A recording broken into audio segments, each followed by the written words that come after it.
The campus belle treated the entire school to a meal, but when it was time to pay, she made me foot the bill. She thought she could humiliate this poor guy like me and make me lose face in front of everyone. But without a word, I transferred 100,000 yuan on the spot. The campus belle was instantly stunned. Could this guy be a hidden rich second gen? She immediately pulled me to the luxury handbag section. I just wanted to test your sincerity, she said, but a cold sneer appeared in my eyes. Back then, you clung to someone else. Now, someone like me is out of your league. I was once known as the top simp of the school. I simped for my girlfriend for 2.5 years. Then she suddenly broke up with me. I ran to her dorm in desperation. To others, I was just a max-level simp, but I didn't care at all.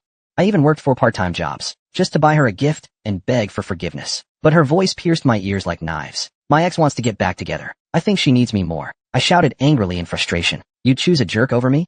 Why? Then a sharp honk rang out, and my ex got into the passenger seat of a luxury car without a glance back. The yellow-haired guy in the car mocked me. Everyone knows, a Mercedes doesn't coexist with keep grinding, you pathetic simp. But I couldn't fight back. I could only stare blankly at their tail lights disappearing as cold water slid down my throat. I just couldn't make sense of it.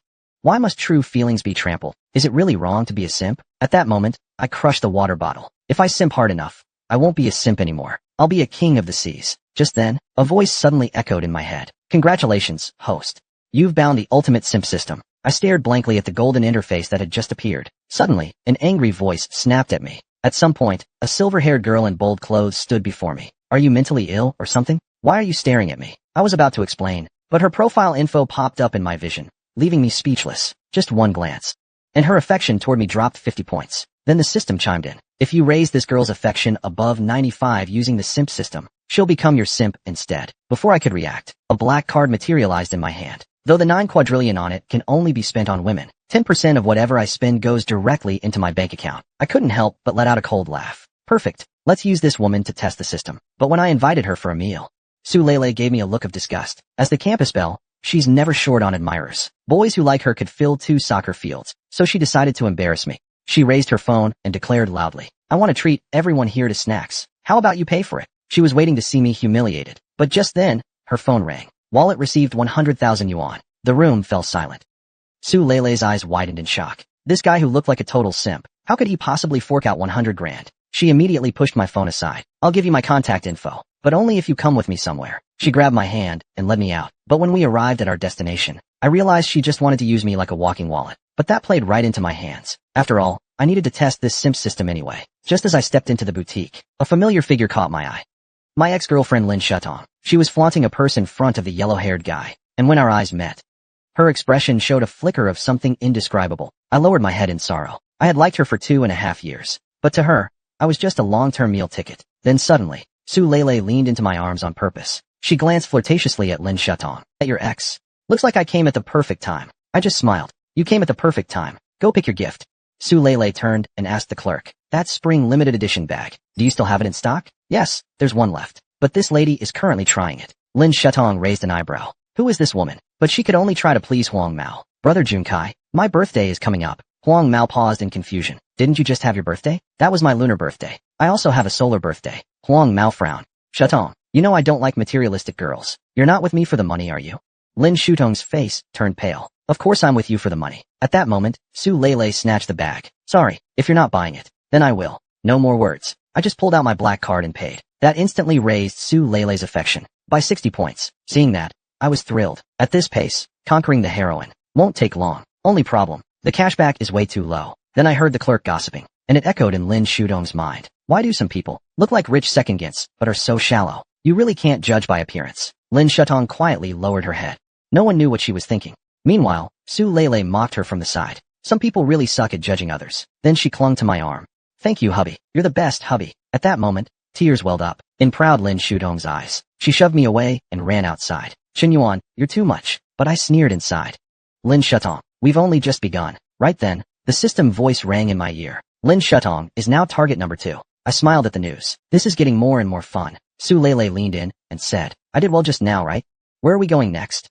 I just smiled. You're not satisfied with just one bag, are you? Of course we'll keep shopping. Soon, Su Lele and I visited every luxury brand store, and in her eyes, carrying all those bags, was nothing but love. Men who swipe cards are the most attractive. But that wasn't the end. As I swiped like crazy, worry began to show in her eyes. At this rate, her rental place couldn't fit everything. But what I said next almost made her jaw drop. It's okay. I'll just buy you a house. but that made her affection for me drop.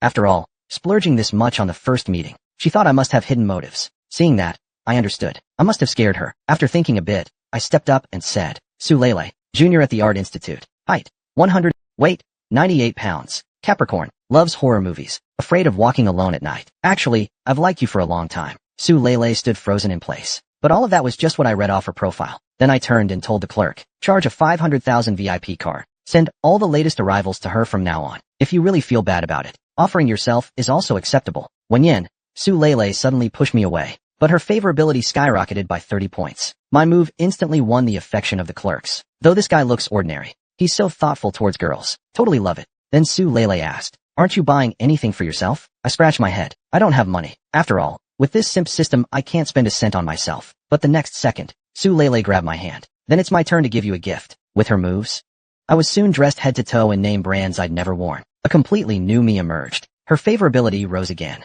So he's actually this handsome when dressed up. Seeing her surprised expression made me a bit shy. Do I look strange like this? Sulele touched my chin with her fingertips. Not strange. We just look really good together. But 2 seconds later, she let go of my hand. I had a great time today. There were moments I almost felt like I was in love. Let's meet again next time. This girl's quite interesting. She really knows how to play the long game. I soon returned to the dorm. My roommates were shocked by my new look. When they found out I'd been on a date with the school beauty Sulele, the club president advised sincerely, you couldn't even handle Lin Shutong, and now you're chasing the school beauty? Take my advice. You can't handle a girl like her. But just then, I got a message from Lin Shutong. If you really hate me, just block me. I laughed at her message, as if, I still need you to raise your favorability and make me money. But her next message made me hesitate. She said her mom was seriously ill, and she needed money for treatment. That's why she got with the blonde guy. Hearing that, I transferred money without hesitation. Meanwhile, in the girls' dorm, Lin Shutong stared at her phone in shock. I was just bluffing. This guy's actually rich? Her roommate curiously asked, is it that rich heir? But a trace of sadness flashed in Lin Shutong's eyes. No, it's my ex. Did I really misjudge him? She kept messaging me afterwards, even asking about my relationship with Sulele. But she didn't know. In my eyes now, she's just a complete green tea. So I decided to ignore her messages. But doing that really slowed down my gold farming rate. I stared at my phone, deep in thought. Is there a way to legally spend money on girls like crazy? Maybe tipping streamers counts. With that idea in mind, I opened a live streaming app. The moment it loaded, I saw a streamer named Xiaomi, posing flirtatiously at the camera. I casually named my account Lonely Cigarette, and asked in the comments, can I be your top gifter? But I was met with ridicule from other viewers. Her top gifter has spent over $1 million. You're a level 3 noob. Just go get a job. I just smirked. Spending money here is way faster than buying bags. I clicked send gift. Xiaomi made a heart gesture. Thank you Lonely Cigarette for the super rocket. But she froze the next second, because that was just the beginning. In no time, I sent out 100 rockets. Even for a 1 million follower streamer, this was rare. That's a full 1 million yuan. Only guild events see that kind of spending. And even then, the guild gets it all back later. But I chuckled coldly.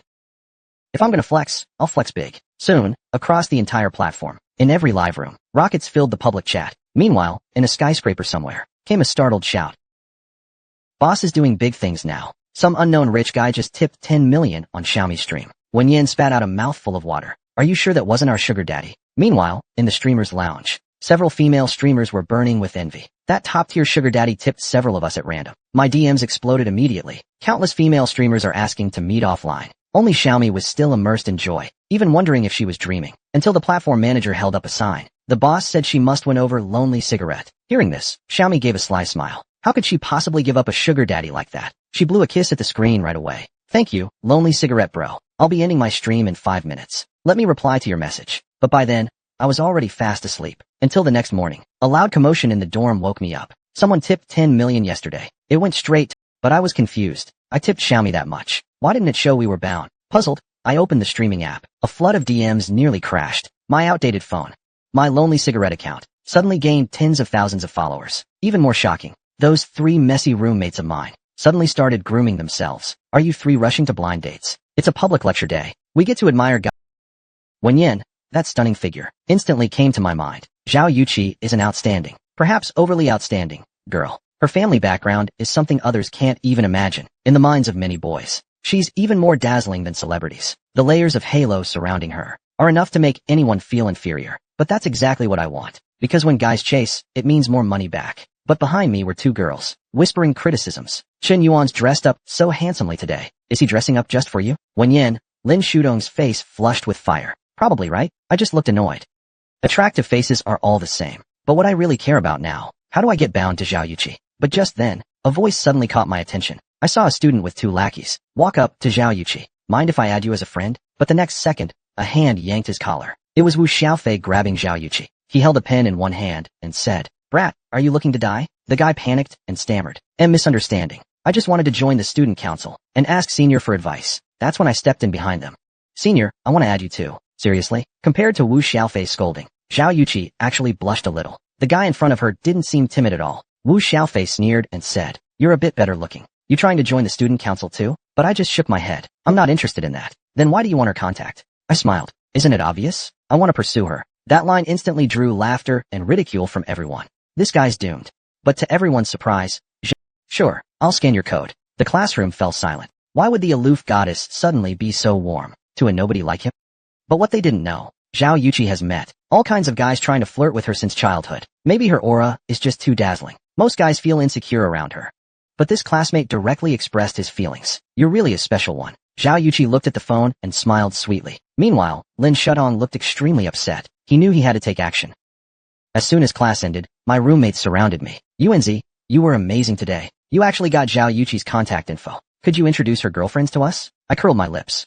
We're not even at first base yet. Don't get too excited. Just then, a mocking voice came from behind me. At least you know your place. It was the guy I had just asked the contact info from. I was about to insult him a few times, but then a figure in white appeared. Brother, you're so slow. I've been waiting forever. Looking at the beautiful girl walking up, everyone was stunned. Apparently, I didn't even need to fight back. Su Lele shyly murmured, "Do you think this outfit looks good? You bought it for me." I simply took her hand. Not as good looking as you. Seeing how intimate we looked, that guy was left speechless. He couldn't understand what he lacked. But before he could complain, a sob broke the silence. Was this all my own doing? Lin Shudong's tears wouldn't stop falling. Why? I was clearly here first. What is she even compared to me? Then Su Lele handed me a drawing. I stayed up all night to draw this. Feeling her initiative, my heart was filled with bitterness. This was the first time I ever received a gift from a girl. But looking at her smile, I suddenly thought of that girl. The one I once tried so hard to please. But she never even looked at me properly. Su Lele, are you trying to drag me down again? Seeing me silent, Su Lele looked a little lost. Did I do something to upset you? I asked indifferently. Why give this to me? Without waiting for her reply, I snatched the drawing from her hands. More than your gift. I like you more. Feeling the warmth on her wrist, Su Lele's affection skyrocketed. But she had no idea. I was smirking inside. Trying to manipulate me? You're nothing but a gold generator now. But just as I got lost in thought, a guy with glasses suddenly rushed in. Su Lele, didn't you say you were getting your hair done? Who is this guy? I've been chasing you for so long, and you won't even let me hold your hand, but now you're hugging him. Seeing the tears in his eyes, this emotional vibe felt so familiar to me. Su Lele just looked gloomy. And who are you to me? What right do you have to question me? What relationship do we even have? Her words were harsh. Even I couldn't help frowning. From that junior, I saw my old self. Thinking of that, I suddenly shoved Su Lele's hand away. I didn't expect you to be like this. Is playing with guys' feelings fun? I don't care about your past. But I think you don't respect me. Or yourself. At that moment, the drawing flew into the snowy air. I didn't give her a chance to explain. I walked away without looking back. Inside, I was sneering. Su Lele.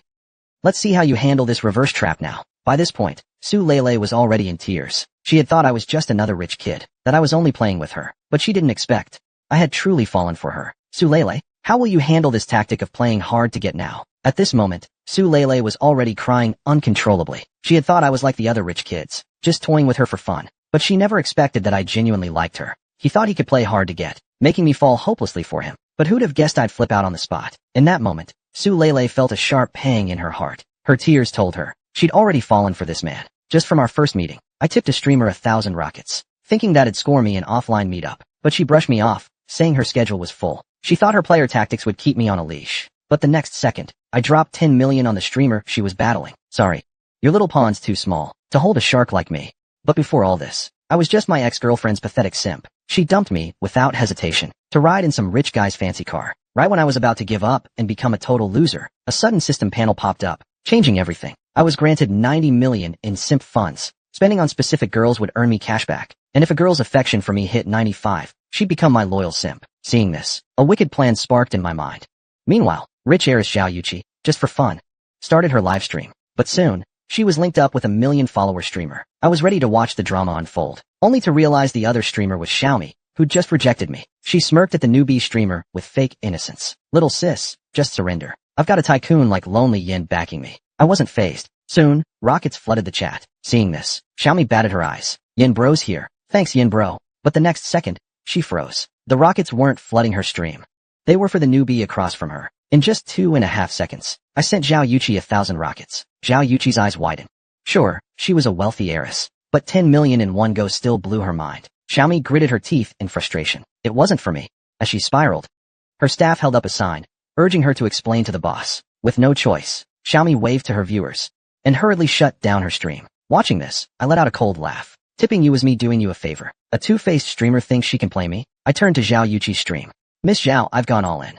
Don't let me down. The news hit the trending charts fast. Mystery Tycoon tips newbie streamer to top ranks. Nearby, Wu Xiaofei was buzzing with excitement. Chi-Chi, you're gonna be an internet star. Zhao Yuqi pouted. Pandering to guys online for clout. No thanks. Women need financial and personal independence. Wu Xiaofei gave an awkward chuckle. Right. Miss Zhao's got it all figured out. Then she leaned in, all gossipy. So could this be some rich guy chasing you? Zhao Yuqi turned her head away. I'm not that shallow. But since he dropped that much, I should at least DM him a thank you. The next second, Zhao Yuqi let out a gasp. This tycoon, I think I know him. Staring at the dazzling doggo avatar. Wasn't this Chun Yuan, the guy who asked for her contact that morning? Zhao Yuqi's mind started racing. Chun Yuan must be a low-key heir, raised in luxury, but choosing to stay humble, pretending to live an ordinary life. With her elite upbringing, she bet he was tired of being idolized, just wanting to live freely, until he met the girl of his dreams, and decided to pursue her as an ordinary guy. Wu Xiaofei, listening, looked totally lost. Someone who casually drops 10 million is ordinary, but Zhao Yuqi ignored her. Lost in her fantasy of a privileged guy playing. That must be tough. I've got to thank him properly. On my end, fresh out of the shower, I got a notification. To my surprise, Zhao Yuqi messaged me first, asking if I was free, and offering to treat me to dinner. I was baffled. She's not even asking where my money came from. What's Miss Zhao scheming? The next day after class, I hopped on my trusty e-bike to pick up Zhao Yuqi. Barely a few steps in, I ran into an older guy waiting for his goddaughter. Seeing my broke vibe, he chuckled. Kid, don't just stare. You've got to work hard to make money. Otherwise, us uncles will snatch all the young, pretty girls. Right then, Zhao Yuqi appeared at the school gate, looking around. The moment our eyes met, her face flushed, heart racing. To her I was a chable heir in disguise, dressing down to chase true love. The uncle kept bragging nearby.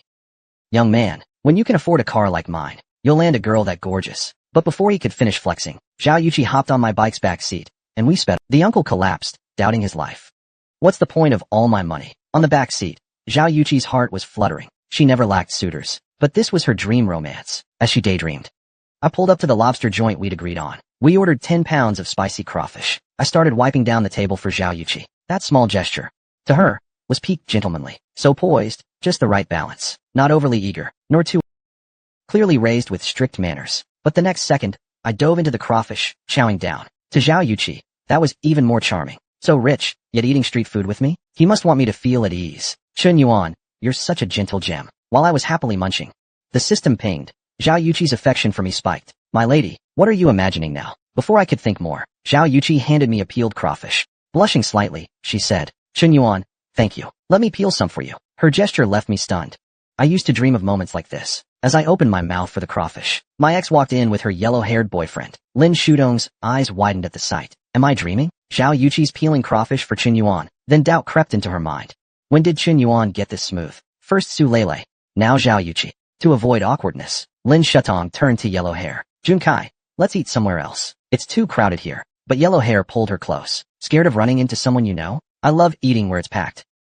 He strutted up behind me and tossed out a few hundred yuan bills. Here's 500. Give me your seat. The gold-digging ex finally got her karma, and it came from her so-called precious yellow hair bro. She thought he was a rich heir with a fancy car, but he was just a gigolo leeching off sugar mommies. Moments earlier, Zhao Yuqi feeding me got spotted by my ex. To dodge the awkwardness, Lin Shutong tried dragging Yellow Hair away, but he flung out a few hundred yuan bills.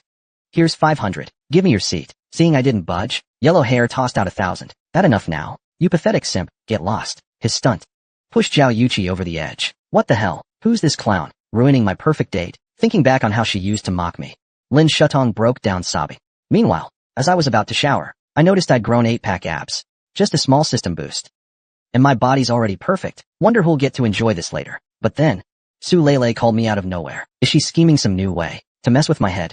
I picked up and asked, Senior Su Lele, what's up? But all I heard was her crying. Chun Yuan, I don't know what to do. At the same time, in a rundown city slum, Su Lele was sobbing in a messy room. Chun Yuan, you're my only hope. Can you lend me 500,000? Apparently, Su Leilei's family was once well off, but her dad's gambling debts left them drowning in loans. Her materialistic front was just to help pay it off. I didn't buy her sob story, but I asked for her bank details anyway. She didn't expect me to agree so easily, and sent her card number right over. Within seconds, her account got a transfer of 5 million. Su Leilei couldn't believe it. How's Chin Yuan got this much? I just chuckled. No big deal. Just added an extra zero. Right then, she squealed with joy over the phone. At that moment, her affection for me shot up. Tears streaming, she said, "Thank you, Chin Yuan. I'll pay you back." What bugged me, though, was her affection stalled at 94. Still can't crack you? Should I try confessing? But I thought better of it. In this game of devotion, whoever shows need first loses. The next morning, I was heading to class with friends, when a voice called out. "Chin Yuan, I brought you breakfast. Let's go to class together." Lin Shutong barely finished, when another voice chimed in. "Brother Yuan, I got you breakfast too. I even made you seafood porridge." As Lin Shutong and Su Leilei faced off, a third voice stopped me. "One's the dazzling campus beauty, one's the heiress of a top-tier family, and one's the ex who dumped me, now fighting to bring me breakfast." As the heiress, Zhao Yuqi radiated confidence. From looks to inner qualities, she outshone her peers. Lin Shutong and Su Leilei felt the pressure. Zhao Yuqi stood like a queen in the ring, sneering at them both. Lin Shutong and Su Leilei broke into cold sweats. Is this the aura of the number 2 campus beauty? As the three stood at a stalemate, I took the beef noodles from Zhao Yuqi. "How'd you know I love this?" Zhao Yuqi smiled sweetly. "When we ate crawfish, I noticed you like spicy stuff, so I figured you'd enjoy authentic spicy beef noodles." I grinned.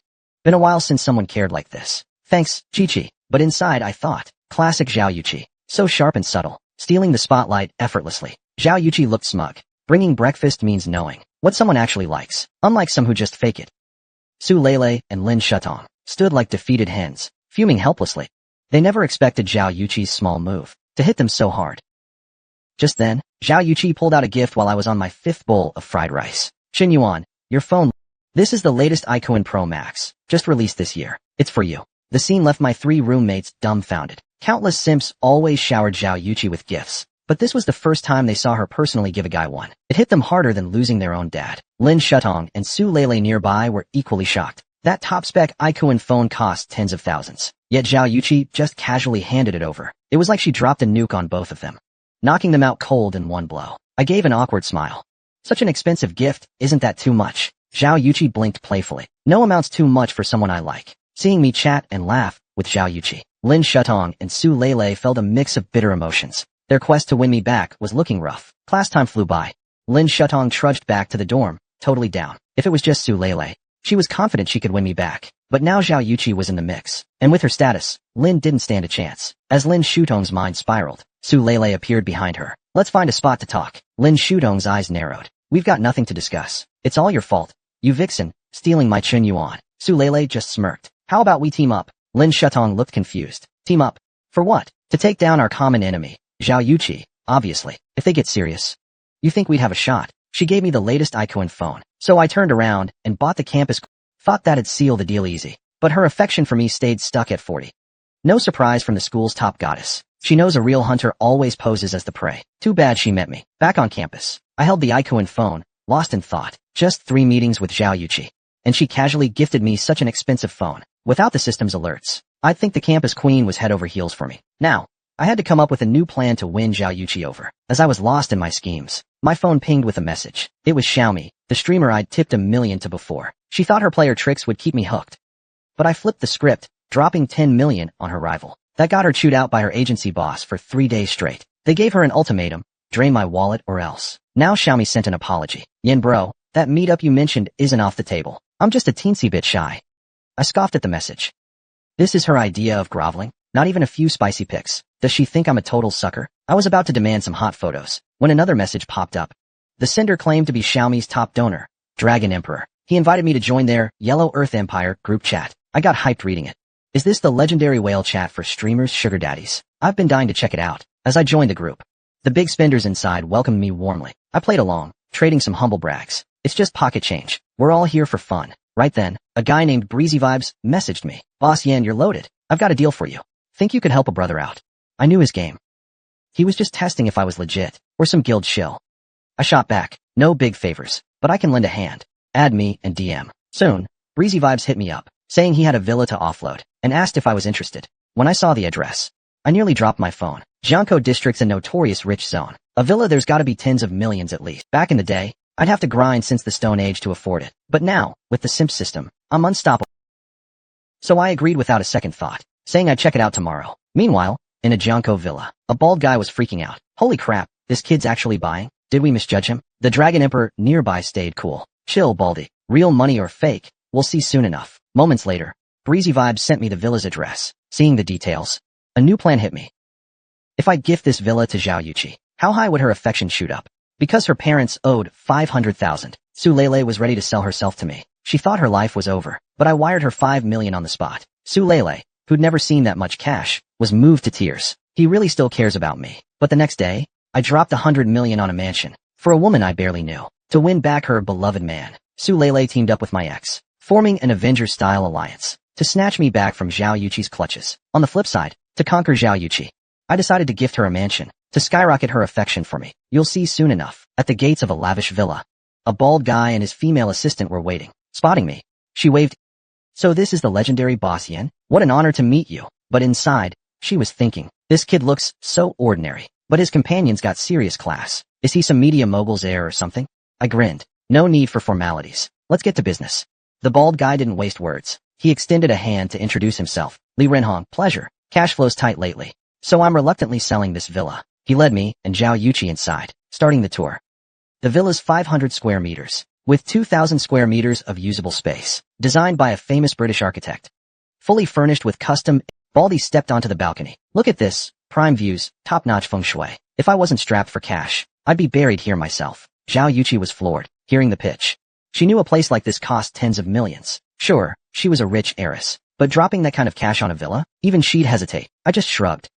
The view's solid. No need for the hard sell. Name your price. Baldy put on a fake grimace. If I wasn't desperate, I wouldn't dream of selling. But since Boss Yan's so keen, I'll let it go with a heavy heart. She held up one finger. I was gonna list it for 100 million, but to make friends with Boss Yan, I'll do 60 million. What do you say? I let out a sigh, making Baldy visibly nervous. Did I overshoot? Rich heirs aren't easy to fool, but my next words hit him like a truck. No need to lowball Hong. I'll take it at full price. Baldy and his assistant were gobsmacked. Damn, should have quoted 200 million. I turned to Zhao Yuqi. Chi-Chi, should we buy it? She tilted her head, puzzled. Why ask me about buying a house? I grinned. Because I'm buying it for you. The moment I said it, Baldy nearby started sweating bullets, gifting 100 million yuan mansion like it's nothing. What kind of guts and wealth is that? Zhao Yuqi, hearing I was giving her the mansion, panicked hard. No matter how rich you are, there's gotta be a limit. Who drops a billion yuan mansion after just a few meetings? Is this some elaborate trap to make me fall hard and turn me into his plaything? The more Zhao Yuqi thought, the more freaked out she got. Her affection for me plummeted fast. The first time this teen swiped his black card so recklessly, it left Su Lele, watching nearby, chilled to the bone, drenched in cold sweat. We'd only met 4 times, and I was already splashing huge cash to buy her 100 million yuan mansion. Little did she know, I'd awakened the ultimate simp system. Every time I spend on a girl, I get a tenth of it. While Zhao Yuqi was spiraling, I gently took her hand. Chi-Chi, don't get the wrong idea. Haven't you heard about the new housing restrictions? I've got too many properties under my name. I just want to put this one under yours. And honestly, I'm only doing this to give the girl I like a home. Zhao Yuqi's face flushed red instantly. Then her imagination ran wild again. Registering property together. Isn't that something only married couples do? Is Chun Yuan proposing already? Just a few meetings, and he's building our love nest. So bold. I love it. Before she could overthink more, I kept up the soft talk. With how close we are, do we need to keep score? What's mine is yours. Zhao Yuqi shyly turned away. At the same time, her affection for me shot through the roof.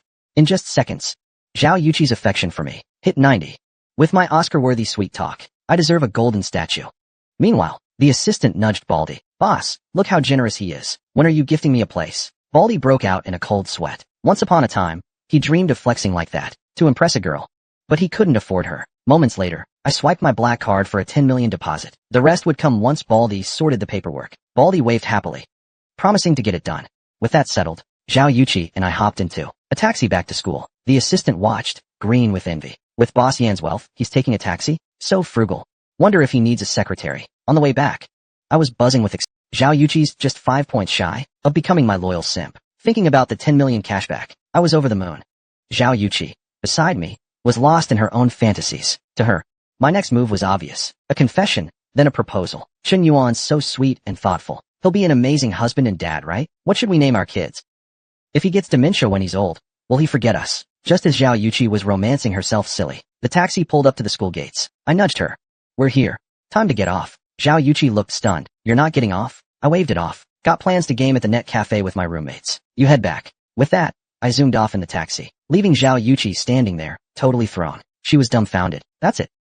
Where's the confession? Where's the proposal? She's the dazzling campus beauty on the surface, but lives in a cramped 2-square-meter rental. To pay off her father's gambling debts, Su Lele sold herself to me for 500,000, but I turned around and sent her 5 million. I thought 5 million would clear all her debts, only for loan sharks to show up that same day. 5 million's just the principal. There's still 20 million in interest. Just moments ago, after parting with Zhao Yuqi, I headed straight to the internet cafe to game with my deadbeat roommates. When I arrived, they rushed me.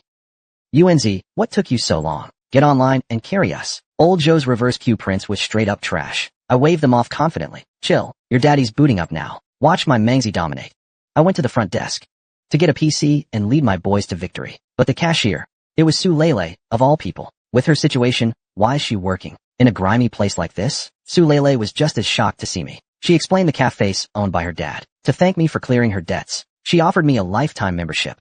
Game as long as I want, no charge. I was about to say no, when a loud crash came from behind. A thug with a gold chain and an iron rod snarled viciously. You're old Sue's daughter, right? When's your dad paying us back? Su Lele's face darkened with rage. Didn't we already pay you 5 million? How's there still debt? The gold chain thug sneered. 5 million's the principal. You've got 20 million in interest left. Su Lele exploded at that.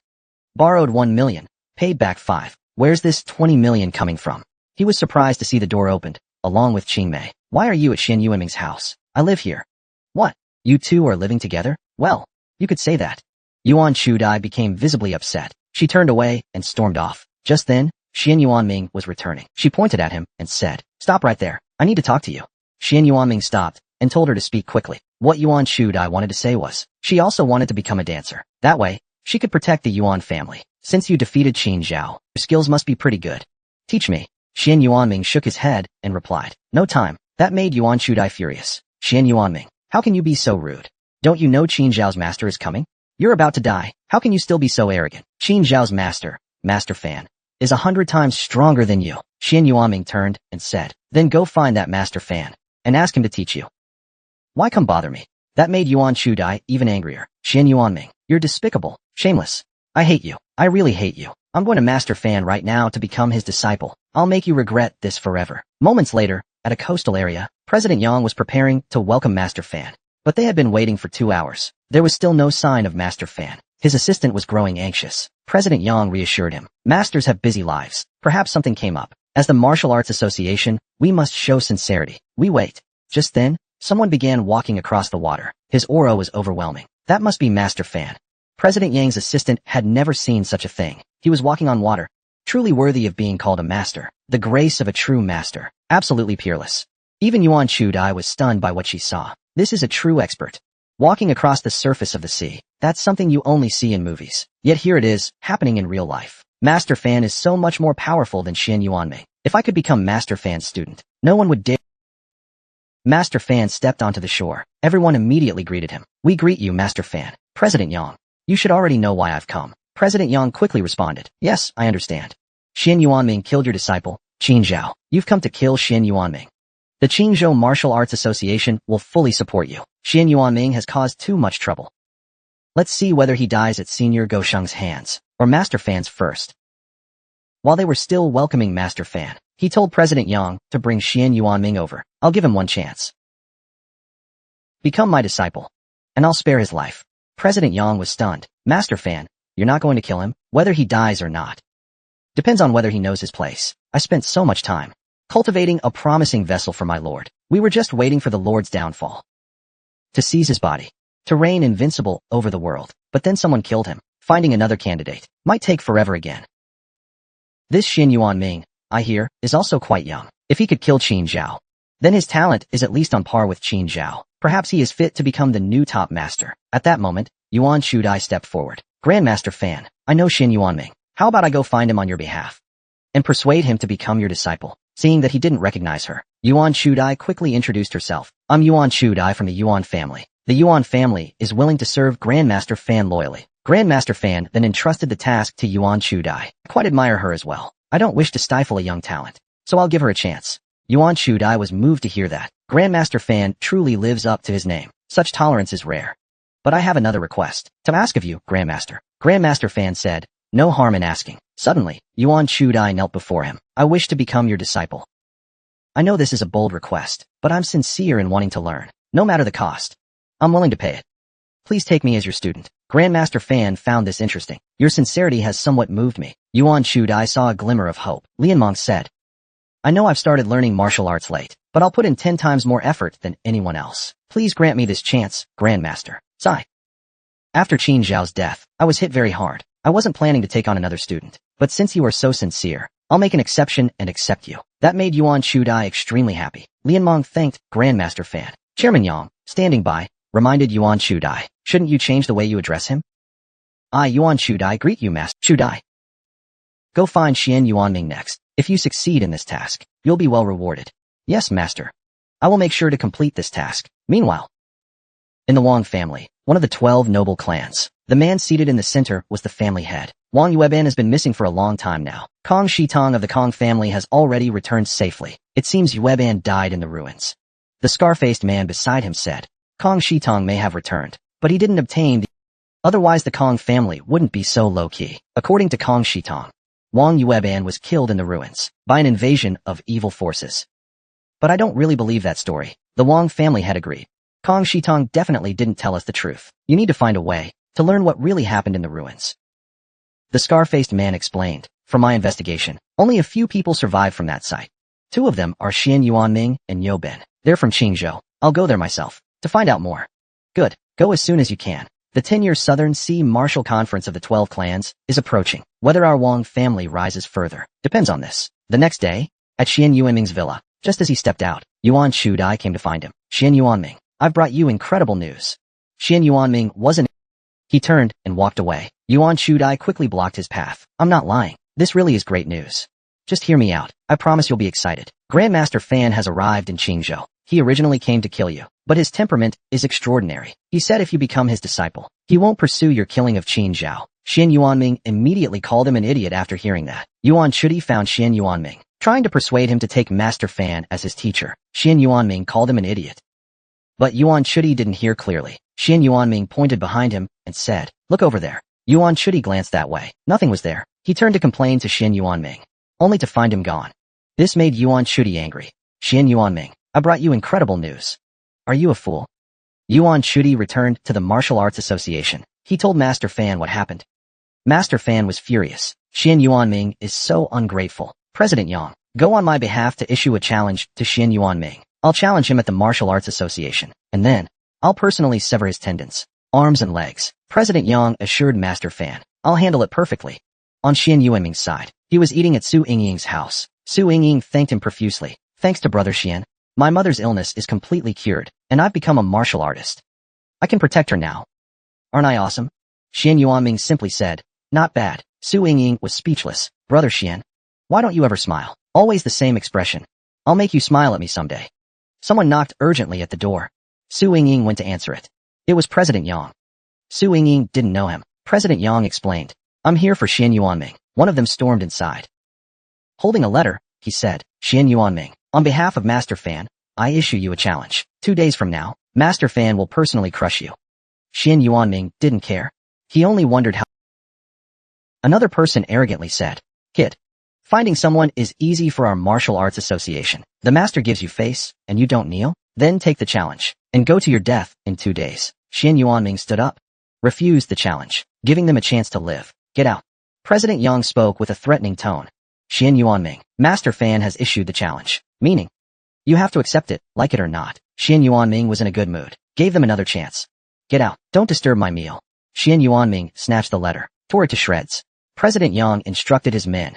A frail little girl. I won't bother myself. You two handle this. One of them, fed up, attacked Xian Yuanming, wanting to teach him a lesson from Master Fan. But President Yang stopped him, told them to leave with him, outside the room. His lackey was confused. Why stop me from teaching Xian Yuanming a lesson? President Yang had seen Xian Yuanming defeat Qin Zhao. He knew his lackeys couldn't beat him. Even he wasn't confident he could defeat Xian Yuanming. His lackey was worried. If Xian Yuanming refuses the challenge, it'll be hard to explain to Master Fan. The master's wrath isn't something we can handle. But President Yang had a plan. Did you see the girl eating with Xian Yuanming? His lackey understood. President Yang meant to target the girl, to force Xian Yuanming to accept. Since even you, President Yang, are wary of Xian Yuanming. If we take his people, won't he retaliate? No need to worry. Once Xian Yuanming accepts the challenge, he'll die by Master Fan's hand. So go all out. President Yang's two lackeys understood what to do. They waited outside Su Yingying's house until she came out. One rushed at her. Su Yingying sensed the danger. At the critical moment, she landed a high kick, sending him flying. The other was stunned. Didn't expect her to be a martial artist. Chen Dakue arrived just then, furious at the scene. You resorted to a sneak attack. Has the Martial Arts Association sunk so low? Blue hair recognized Chen Dakue. Yellow hair, beaten, stood up. What? You dare meddle in our affairs? Right after he spoke, Chen Dakue landed a knee strike, making him double over in pain. Blue hair trembled. He used to dominate Chen Dakue. How'd you get so strong? I warn you. President Yang won't let you off. Chen Dakue didn't care. He swung a punch, cratering the ground. Chen Dakue grew smug. Since Mr. Xianyuan healed me, I've become so strong. I used to get bullied by these punks. Now I crush them like vegetables. Miss Su. This is aimed at Mr. Xianyuan. We should inform him quickly. They went to Xianyuan Ming's house and told him everything. Xianyuan Ming's gaze turned fierce. He told them to follow him to take down Master Fan. At the Jiang family villa, Jiang Zhuosi waited for Dog Saint's news. No replies to messages. No answers to calls. Completely out of touch. Madame Jiang was furious. But Jiang Zhuosi still trusted Dog Saint. He wouldn't scam them. Madame Jiang decided to confront President Yang at the Martial Arts Association to find out what's going on. On a building rooftop, a helicopter landed. 3 people stepped off. They were from the Wang family. Scarface's phone rang. It was the Wang family head. He had urgent news for Scarface. The Peng family is making moves. Not sure what's up. They're heading to Qingzhou too. And word is, it's a key figure from the Peng family. You know how big the Pengs are. Scarface reassured him. We've had dealings with the Pengs. I'll work on building ties. After hanging up, his subordinate asked, Young master, where to now? To the Qingzhou Martial Arts Association. The association seems neutral, but secretly serves the great clans. They're useful for getting things done. President Yang's lackeys failed to grab Su Yingying. They reported back to President Yang. He flew into a rage. Can't even handle a little girl? What use are you? This is a disgrace. We must find it.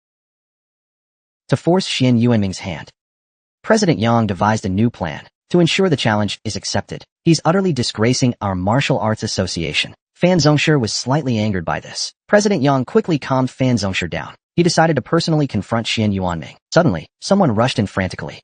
He had urgent news to report. Seeing his panic, President feared he'd offend Fan Zhongshe and wanted to silence him. Terrified, the lackey hurriedly said, Xian Yuanming is heading toward the Martial Arts Association. President Yang was skeptical and confirmed with the lackey. President, I saw it clearly.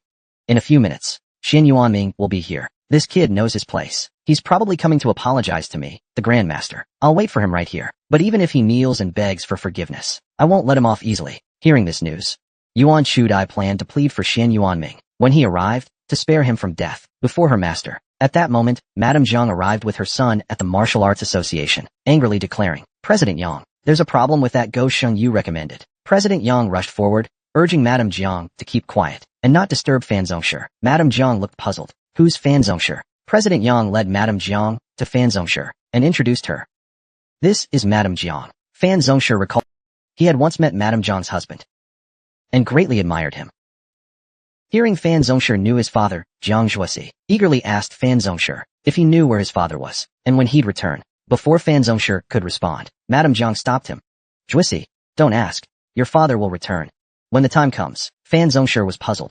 Madame Jiang, what brings you here today? Madame Jiang glanced at President Yang and said, I came to see President Yang. But, President Yang, that senior Go Sheng you introduced. He was supposed to capture Xian Yuanming. It's been so long. And not only has he failed to catch Xian Yuanming, he's vanished completely. President Yang reassured Madame Jiang not to worry. Do you know why Fan Zhongshe is here? He's come specifically to kill Xian Yuanming. Madame Jiang's mood instantly lifted. She hadn't expected Fan Zhongshe to target Xian Yuanming too. Then President Yang shared explosive news. Xian Yuanming is arriving soon. With Fan Zhongshe here today, Xian Yuanming is as good as dead or crippled. This thrilled Jiang Zhuosi nearby. Fantastic. Then we'll stay here. And watch Fan Zhongshe slaughter Xian Yuanming with our own eyes. It's thrilling just thinking about it. With Fan Zhongshe taking action, Xian Yuanming has no escape. We can rest easy. Today, I'll personally watch Xian Yuanming meet his end here. Suddenly, someone outside shouted loudly, "Old dog Fan, come out and greet Mr. Xian." President Yang was furious, wanting to tear this insolent fool apart. But Fan Zhongshe stopped him. He wanted to personally flay this kid alive, to teach him the might of a grandmaster. Corpses strewn across the ground. Fan Zhongshe then stepped outside. President Yang immediately ordered Xian Yuanming's group to come forward and kowtow to Fan. Otherwise, they'd face death. Zhang Zhuoxi had already planned how to torment Xian Yuanming. Xian Yuanming ignored them completely. He only cared about who sent people to kidnap Su Yingying. President Yang boldly admitted, "It was me, so what? A reckless punk like you. Defying a grandmaster's orders will only drag your friends and family down with you." No sooner had he spoken than Xian Yuanming appeared before him, sending him flying with a single strike. He grabbed him again, tossing him at Su Yingying's feet, telling him to remember, "Don't provoke me, and especially don't touch my friends, or face the consequences." Xian Yuanming stormed into the Martial Arts Association and immediately beat up President Yang, who had orchestrated Su Yingying's kidnapping. President Yang scrambled to his feet, pleading for Fan Zhongshe's help. Fan Zhongshe stepped forward.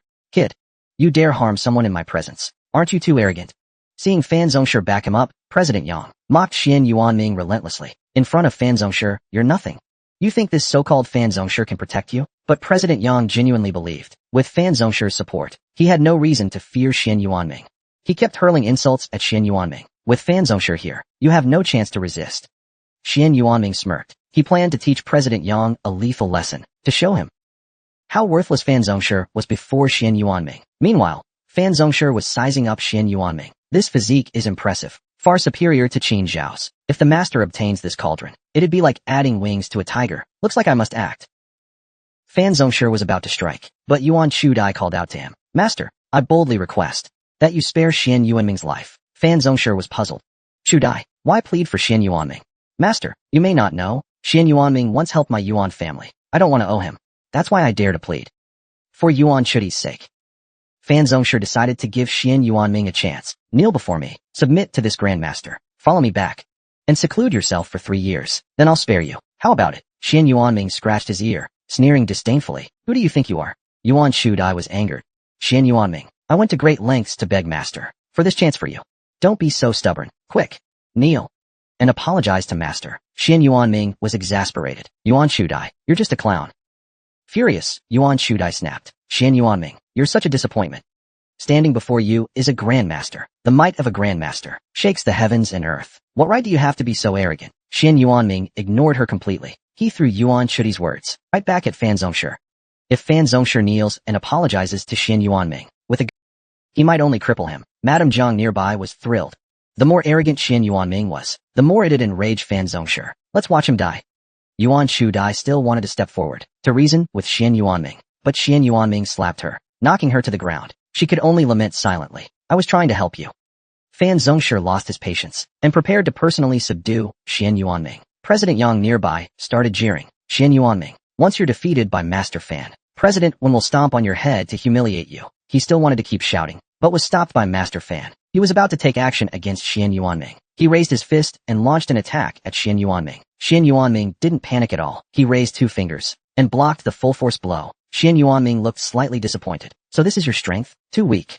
What kind of bullshit grandmaster are you? Such a letdown." Master Fan was shocked by what he saw. He couldn't believe Xian Yuanming had this kind of power. Xian Yuanming gave him another chance. This time, Master Fan was going to use his true power. He unleashed his signature technique, Primordial Unity Fist. "Brat, die."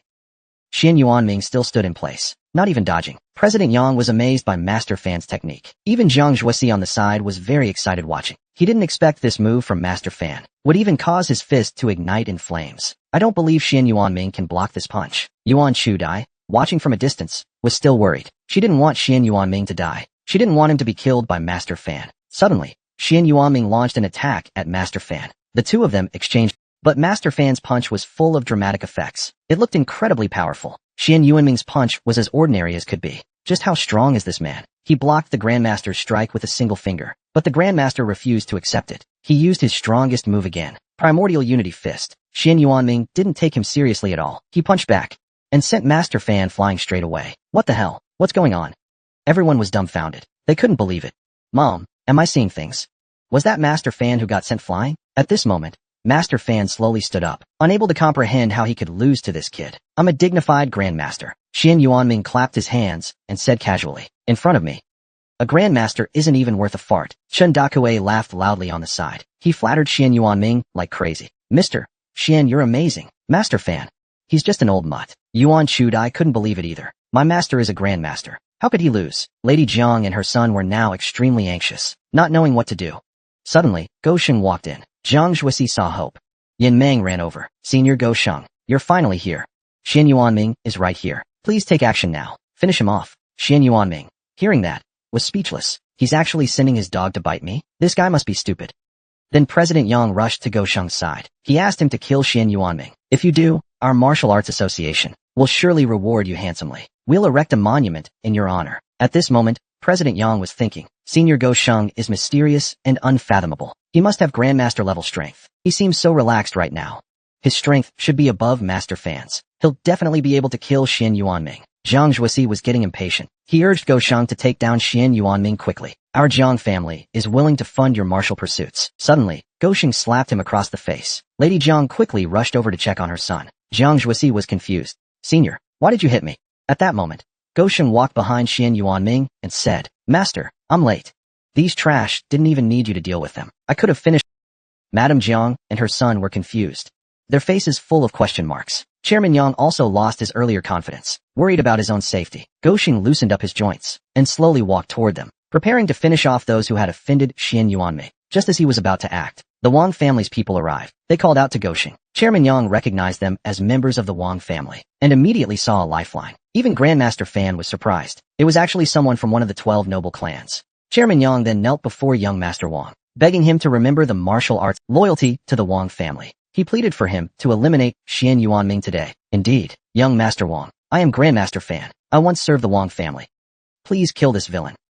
The scar-faced man heard the name Xian Yuanming, the very person he was looking for. He thought, what a lucky coincidence. This dog isn't ordinary. He's Xian Yuanming's dog. Originally, Go Sheng had planned to kill everyone who had wronged Xian Yuanming, but the Wang family's arrival changed things. Chairman Yang and regained hope and begged young Master Wang to kill Xian Yuanming. Meanwhile, Madame Jiang and Zhang Zhuoxi just stood by and watched. They were confident that the Wang family would surely kill Xian Yuanming. Young Master Wang then called out to Xian Yuanming. He had questions for him, but Xian Yuanming completely ignored him, treating him like thin air. Damn it. Didn't you hear young Master Wang calling you? Are you deaf? Get over there right now. That tone was way too aggressive. Go Sheng went up and punched him, then followed with a strong kick. Who the hell are you talking to, huh? Acting so arrogant. I, Lord Go, will kick you to death. Young Master Wang couldn't stand it anymore. You dare hit one of my men, right in front of me? You've got guts. You really don't know what death means, do you? And what the hell is the Wang family to me? Kneel before me right now, or I'll break your legs. I'll bash in your skull. Hearing this, young Master Wang was completely enraged. Murderous aura radiated from his whole body. Chairman Yang was amazed. Young Master Wang's strength is incredible. He's stronger than even a Grandmaster. Xian Yuanming, your end is near. Zhang Zhuoxi was excited too. Hurry and kill him. I want to tear him apart. At this moment, Grandmaster Fan no longer cared about Xian Yuanming's body. He just wanted him dead. Then young Master Wang finally attacked, launching a fierce assault on Go Sheng. Go Sheng looked at the approaching fist. It was far too slow. With a single palm, he slammed young Master Wang into the ground. Everyone who wanted Xian Yuanming dead was shocked beyond belief. They couldn't believe their eyes. But to be fair, young Master Wang had underestimated Go Sheng a bit. Now he was going to show his true strength. He got up, turned, and told his two followers to act quickly. The two of them looked panicked, reluctant, and unwilling. Young Master Wang saw they hadn't moved and became furious. He reminded them, the Wang family raised you all these years. Don't you know your responsibilities? Hurry up. My patience is running thin. If you do it, you'll live, and the Wang family will take care of you. If not, we won't let you off. The two finally approached young Master Wang. He immediately began casting a secret technique, absorbing their power and cultivation. Instantly, the two were drained into husks. Young Master Wang gained immense power. My Wang family's secret technique truly brings vast power quickly. Dog Saint, seeing how he gained this power, suspected it was an evil technique, but it wasn't. It was merely a Wang family secret. Because Wang family members share the same bloodline, they can temporarily absorb others' cultivation and abilities to enhance themselves. However, it's just a parlor trick. Young Master Wang was using this technique for the first time. This feels amazing, so powerful, just standing there. He cracked the ground beneath him. Master Fan watched, unnerved. I doubt I could withstand a single move. President Yang was thrilled, more convinced that young Master Wang could definitely kill Xian Yuanming this time. Young Master Wang wanted to give Xian Yuanming a dignified death. Just kneel before him, and that'd suffice. Dog Saint, seeing him act so arrogantly, couldn't stand it anymore. He launched an attack. How badass is this guy? Using the Wang family secret technique, he gained tremendous power. Holy crap, too strong. Lord Dog couldn't bear watching him show off. I'll take you down. Come on, who's scared of you? Young Master Wang charged, but Dog Saint's claw was deformed by his strike. This can't be real. No. It's because Lord Dog was careless. Plus, he's hiding his true form. His strength is reduced. Lord Dog wanted to reveal his true form to fight, but Xian Yuanming didn't allow it. Told him to stay low-key, because this man was about to start his path of dominance. Madame Jiang and her son thought young Master Wang could kill Xian Yuanming. They'd soon realize how foolish they were. At that moment, the enhanced man slowly approached Xian Yuanming. He loved the Wang family secret technique so much. From childhood to now, it was his first time using it. This surge of power, you'll never understand, but I'll make you witness its terror. President Yang got excited, shouting, young Master Wang, kill him. Xian Yuanming didn't take them seriously. A flick of his finger could deal with them. This is the strength of a hidden master. Xian Yuanming teleported behind young Master Wang, kicked him flying. Ouch! President Yang, watching, got caught in the mess. Young Master Wang crashed into him, making him spit blood. Young Master Wang had been careless earlier. This time he steadied himself. Gotta get serious. He charged at Xian Yuanming again, but something strange happened. Before he could act, he was airborne. Xian Yuanming had kicked him at invisible speed. That kick was insane, unbelievably strong. Young Master Wang flew for 5 minutes. Everyone below was getting impatient. Why hasn't young Master Wang come down? President Yang still believed he'd win. No way he'd lose. Suddenly, he panicked. Young Master Wang plummeted, crashing into him again. Master Fan was too scared to speak. Damn it. Kid, I'm from the Wang family. You're messing with a great clan. Lord Dog didn't want to hear his nonsense. Grabbed President Yang. He begged for mercy. Lord Dog ignored him.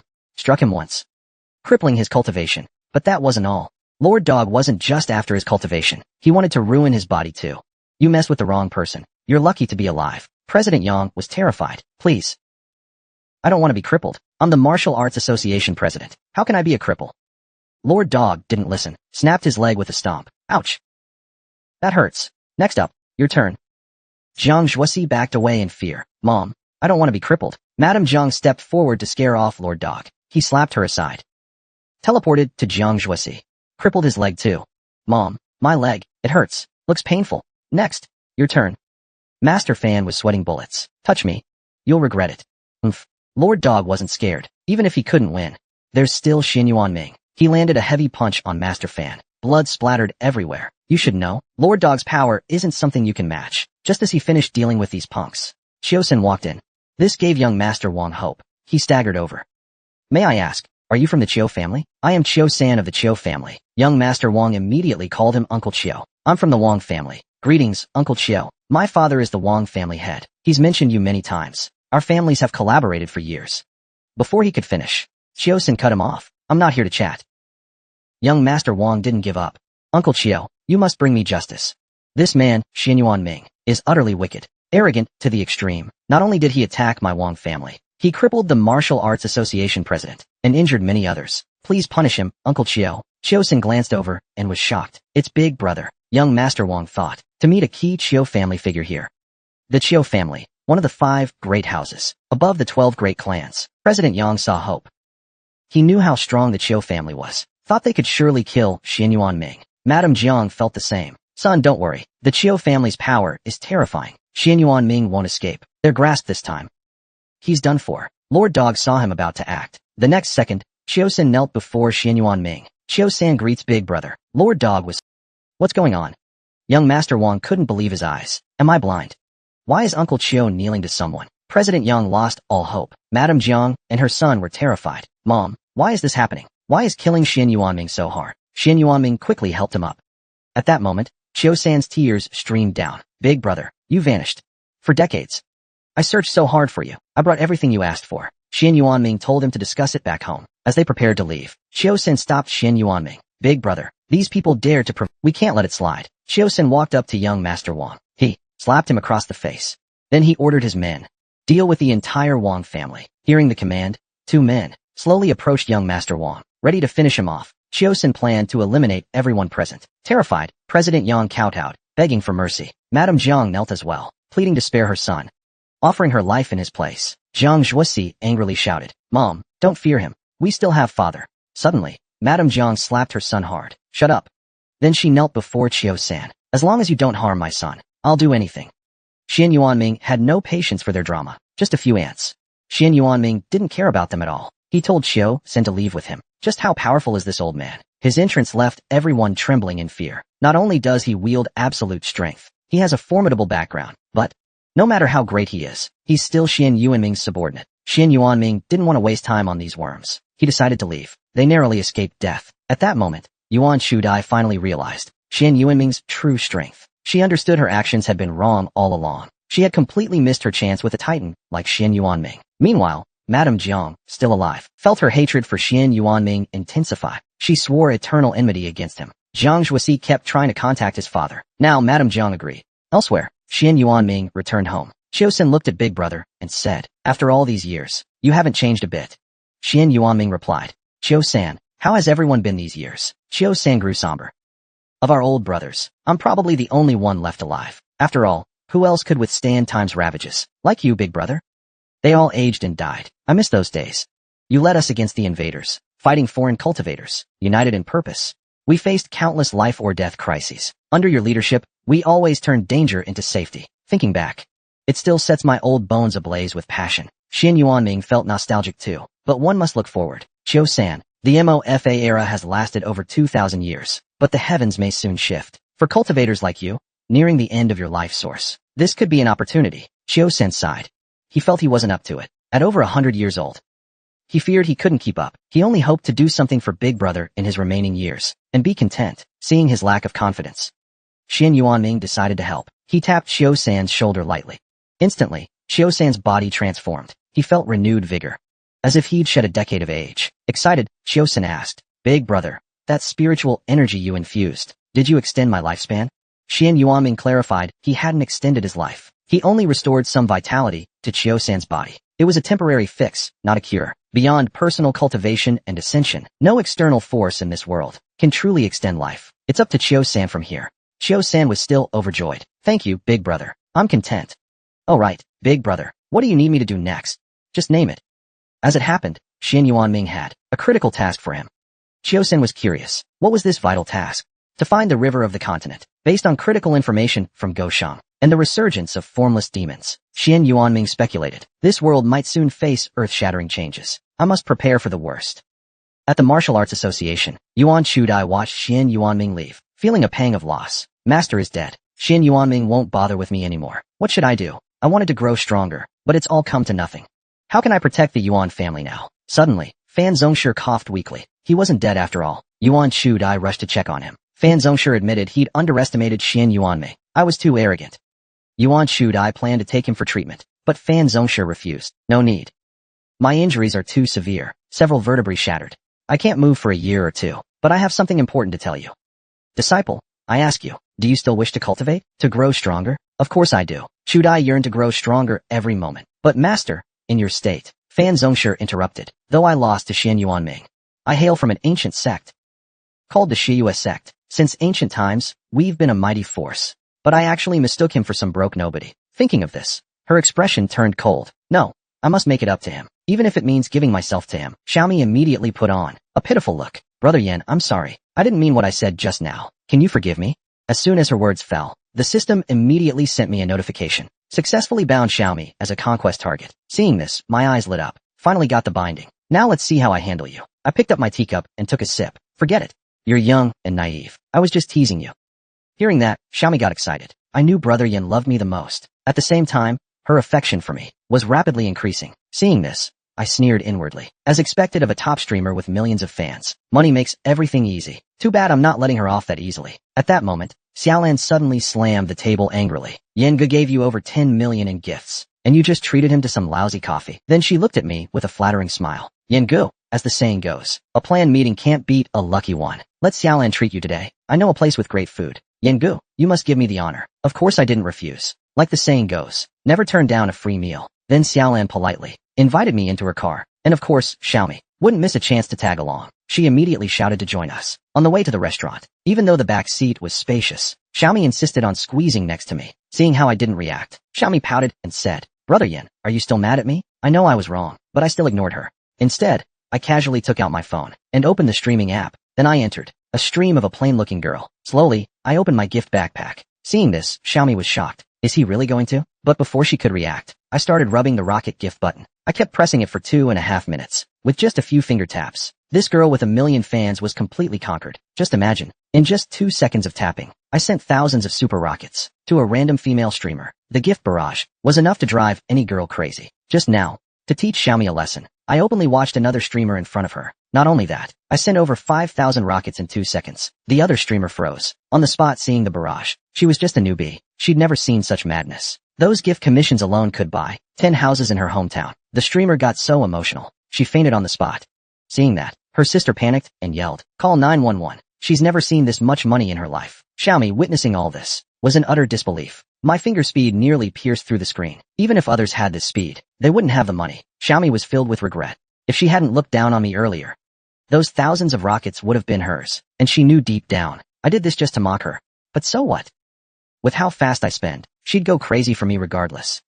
The more she thought, the more excited she got. In the end, her affection for me increased by 60 points. But seeing her love-struck face, I broke out in, "Is this silly girl mentally okay? I give gifts to others and she gains affection." Soon, led by Xiaolon, we arrived at Black Pearl, the most famous private restaurant in Hanxing. Xiaolon happily introduced, "Brother Yin, this place is members only, and it's very private. The most important thing is it has 3 main attractions." Hearing that, I was immediately intrigued. Besides good food and beautiful scenery, what else could it offer? Xiaolon immediately flattered me. As expected of Brother Yin, you've guessed 2 of the highlights right away. As for the third one, you'll see in a moment. Soon we arrived at a pavilion, where a girl sat on a stone bench playing the zither. Xiaolon pointed at the girl and said, "That's the third attraction, the owner's daughter, Zhao Yuqi." Seeing this, I was instantly drenched in sweat. Damn, why is Zhao Yuqi here? Just at that moment, Zhao Yuqi in the pavilion happened to see me too. She was about to say hi, but then her eyes widened in shock. She saw a curvy girl holding my arm. Seeing that scene, Zhao Yuqi exploded with rage. She accidentally snapped the pick in her hand. At the same time,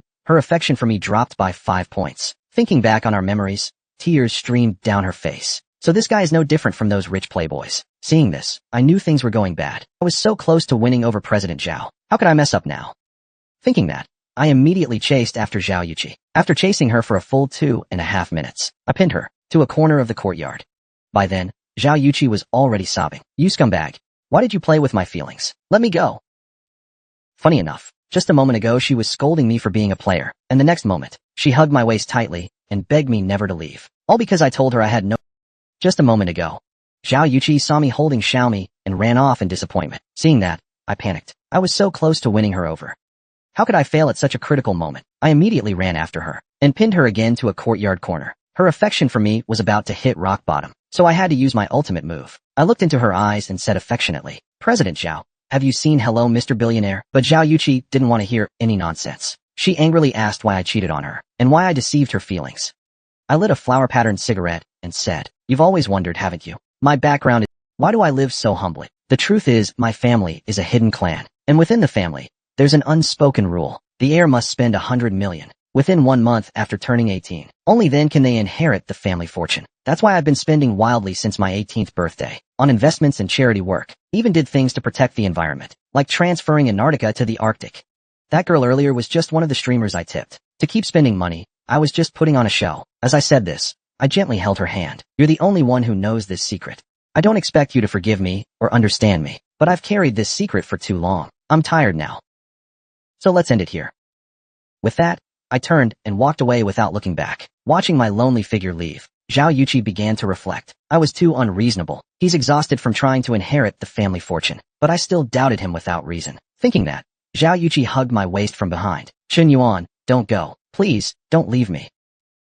He's done so much, and I treated him so unfairly." Thinking that, Zhao Yuqi tightly held onto my waist in guilt. "Chen Yuan, don't go. Please stay with me, okay? I wrongly blamed you." Narration: I placed my palm over Zhao Yuqi's hand. Finally got through that crisis. Feeling the warmth of my palm, Zhao Yuqi looked blissful. He even told me a secret about his family inheritance. Chen Yuan must really care about me. With Zhao Yuqi's self-persuasion, her Her favorability toward me instantly rose to 92. After settling things with Zhao Yuqi, I immediately took her back to the inner hall. She clung to my arm with an apologetic look, and told Xiaolan and the others, "Sorry for my behavior earlier. I disrupted your meal. Chen Yuan's friends are my friends too. This meal is on me, everyone." Narration. Xiaolan's eyes lit up instantly. "Only 2.5 minutes, and it's done? That's my brother Yan for you." Xiaomi, on the other hand, looked gloomy. Damn it. How dare she steal my man? Acting like she's the main wife or something. We'll see who wins in the end. Xiaomi then launched her counterattack. "Brother Yan, aren't you going to introduce this sister of yours to us?" Narration. Zhao Yuqi responded sweetly, still calling him brother Yan so intimately. "Auntie, didn't Chen Yuan tell you my name? Besides, you're definitely older than me. So stop with the brother Yan this, brother Yan that." At that moment, Zhao Yuqi exuded an aura, like a divine bird from the heavens, while Xiaomi couldn't even compare to a barnyard hen. Seeing that, Xiaolan was dripping in cold sweat. A true cultivator is terrifying indeed. They're not even on the same level. One's a rich magnet top streamer, the other, a billionaire heiress, and yet both are fighting over one stray dog of a man. Just moments ago, Xiaomi challenged Zhao Yuqi for the right to be with me, but Zhao Yuqi's aura was like that of a divine bird in the sky. It suffocated Xiaomi completely. After all, she's a true heiress, and Xiaomi's just a streamer relying on cuteness. Even so, Xiaomi didn't give up. As a rich magnet streamer, she was confident she could win me over. Just as the two were about to start brawling at the table, I tapped my bowl with chopsticks. "Enough. Cut it out, both of you. I'm hungry. Let's eat." Narration. The two girls locked eyes, then turned their heads away in defiance. Seeing that, Xiaolan trembled with excitement. Even after all that, no fight broke out. Brother Yan's skills with women are absolutely divine. Keep in mind, Xiaomi is a famous streamer on Shark platform. Known as a rich magnet, she's drained trust fund kids all around the city. Zhao Yuqi is a local talent and heiress. Countless rich boys chase after her. But with just a few moves, Brother Yan has both girls in the palm of his hand. Such god-tier girl taming skills. He's like a real-life incubus. I thought he was just rich. Turns out I was too shallow. From now on, Brother Yan is my spiritual idol. Watching Xiaolan dance around in excitement, I couldn't help but look confused. What the hell is she doing? After the meal, I immediately returned to school. Looking at the system panel, I felt worried again. Even though my exes, Lin Shutong and Su Lele, are fully conquered, Zhao Yuqi's favorability is stuck at 91, and streamer Xiaomi is stuck at 92. I was thinking of doubling down to fully win them over when I noticed another target at the bottom of the panel. When I tapped it, I realized, isn't that Li Yang the idiot's girlfriend? What surprised me was, her favorability was only 2 last I checked, but now it's at 76, in just a few days. I was feeling proud of my irresistible charm, when I heard someone shout nearby. "Hurry, come watch. There's a love confession happening under the girls' dorm." Narration. I instantly perked up. A love warrior in this day and age. Let me, the OG love guru, see who dares. Meanwhile, the area below the girls' dormitory was already packed with people. At the center of the crowd was a heart-shaped arrangement of candles. Li Yang, wearing a headband and holding a bouquet of roses, confessed passionately, "Baby, I messed up. Please forgive me. I shouldn't have snapped at you or given you the cold shoulder. Think about all our happy times. Just give me one more chance." His buddy nearby strummed a guitar, hyping up the atmosphere. But seeing this, Heezing's veins bulged with anger. After witnessing my speed last time, she'd already lost interest in Li Yang. That's when I pushed through the crowd. "Whoa, isn't that Li Yang? This is so..." Making a fool of himself in front of his ex. When Heezing saw me in the crowd, her eyes lit up instantly. The fastest man in her heart had finally appeared. A pure-hearted guy begging, thinking his romantic confession would win her back easily. But instead, she ditched him and ran into the crowd. "You're Chen Yuan, right? I finally ran into you today." She pulled out her phone. "Can I add you as a friend?" Just moments ago, when I heard about a pure-hearted guy confessing at the girls' dorm, I rushed over to watch the drama. But when I squeezed into the crowd, I realized this so-called pure-hearted guy was Li Yang, the jerk who bullied me in high school. I never imagined the athletic god I once envied would end up as a desperate simp. Faced with Li Yang's heartfelt confession, Heezing felt nothing. She was fed up with his cold, distant attitude. Just then, Heezing spotted me munching on the drama in the crowd. She tossed aside the roses Li Yang gave her and ran straight toward me. Seeing this, Li Yang broke down in tears. "Zing, where are you going? Don't leave me. Give me one more chance, please." But Heezing stopped in front of me and said excitedly, "Chen Yuan, I finally found you." She muttered to herself. "Today must be my lucky day. Awesome." Then Heezing pulled out her phone again. "Can I add you as a friend? I've been waiting for this moment forever." At this sight, the pure-hearted guy collapsed to the ground. "Ugh, this hurts too much." Li Yang was blinded by rage. Why Chen Yuan? Why would she fall for that loser simp Chen Yuan? What's so great about him? Seeing Li Yang's pain, I smirked slightly. I've been through this scene too many times. After all, the old me was the school's infamous pure-hearted simp, but I felt no pity for him. I walked up to Li Yang. "You don't get it, do you? Why would Heezing be so fickle? You must feel so unwilling." Hearing this, Liang snapped. Chen Yuan, what's that supposed to mean? No matter what, you've got no right to humiliate me. I turned my head and sighed. Liang, I used to really look up to you. I saw you as my goal to chase. You're not just good looking, but you're also great at sports. You could easily win any girl's heart. Meanwhile, I could only simp. But now, I'm faster than you. You've lost your fast guy aura. You're not as dazzling as before. Your competitive streak made you desperate to outdo me. But that caused you to neglect your girlfriend's feelings. Haven't you figured it out yet? Even without me showing up, Heezing would have left you. You pushed her away bit by bit. And now, you're groveling here, begging to get her back. Don't you see you're acting like a clown? Liang finally realized his mistakes. He broke down, sobbing. I'm sorry. This is all my fault. The onlookers started whispering among themselves. So it wasn't a third party stepping in. This guy looks tall and strong, but he's just a jerk who gives the silent treatment. Hearing my words, Heezing stood frozen. Then she looked at me tenderly. Chen Yuan really gets me. At that moment, her affection toward me shot up to 91. This scene was caught by Wu Xiaofei in the crowd. Chen Yuan's out here flirting again. No way. I've got to tell Chi-Chi. With that, Wu Xiaofei stormed out of the crowd, fuming. She soon reached another dorm building. Wu Xiaofei kicked open the door. Bad news. Chen Yuan's cheating again. This guy's juggling for girls. Yet the whole school's girls are still obsessed with him. Even his campus queen girlfriend says he's not wrong. It's just his irresistible charm. Just moments ago, Wu Xiaofei saw Heezing making eyes at me and rushed back to the dorm to tattle to Zhao Yuqi. Chi-Chi, a girl just confessed to Chen Yuan downstairs. They were totally flirting. Zhao Yuqi calmly peeled off her face mask. Xiaofei, stop stirring the pot. Anyone might cheat, but not Chen Yuan. Besides, someone confessing to him isn't something he can control. That doesn't mean he's cheating. Wu Xiaofei, frustrated, pulled out her phone and shouted. Then how do you explain this trending post? He spent over 30 million on another woman in a live stream. But Zhao Yuqi just shrugged at the post. Oh that. Chen Yuan already told me about it, and he spent way more than 30 million. She patted Wu Xiaofei's head. Trust is the foundation of a relationship. Chen Yuan's open with me about these things, so of course I trust him. You, a lifelong single, wouldn't understand this feeling. Hearing this, Wu Xiaofei stood there, sulking. How did a perfectly fine beauty get so delusional? Chen Yuan, what kind of spell did you cast on our Chi-Chi? Meanwhile, I was playing a murder mystery game, yawning out of boredom. Xiong Tao, seeing me like this, shouted. Yuanzi, can you focus a little? Who falls asleep during a murder mystery? But before he could finish, two girls across from us snapped. Xiong Tao, why are you yelling? You'll scare Chen Yuan. We love watching Chen Yuan sleep. Xiong Tao gritted his teeth in frustration. This is infuriating. Absolutely maddening. I pointed at him and said, I didn't even want to come. You dragged me here. But explain this. Why is she here? Lin Shutong was in tears, fully immersed in the game's role. It's my fault. I shouldn't have abandoned my childhood friend, causing his death. I deserve this. You don't need to find the killer. It's me. Seeing Lin Shutong like this, Xiong Tao said awkwardly. She heard you were here and insisted on coming. But she's been dealing with depression lately. She's even seeing a doctor. I fell into deep thought. Did I go too far?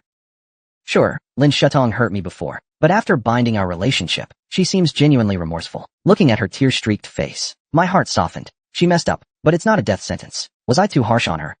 As I spiraled into overthinking, a few girls' voices interrupted me. Chen Yuan, everyone at school saying you're that online tycoon Yanju. Is this for real? Hearing this, Lin Shutong nearby immediately perked up her ears. She naturally wanted to figure out my true identity. I rubbed my chin.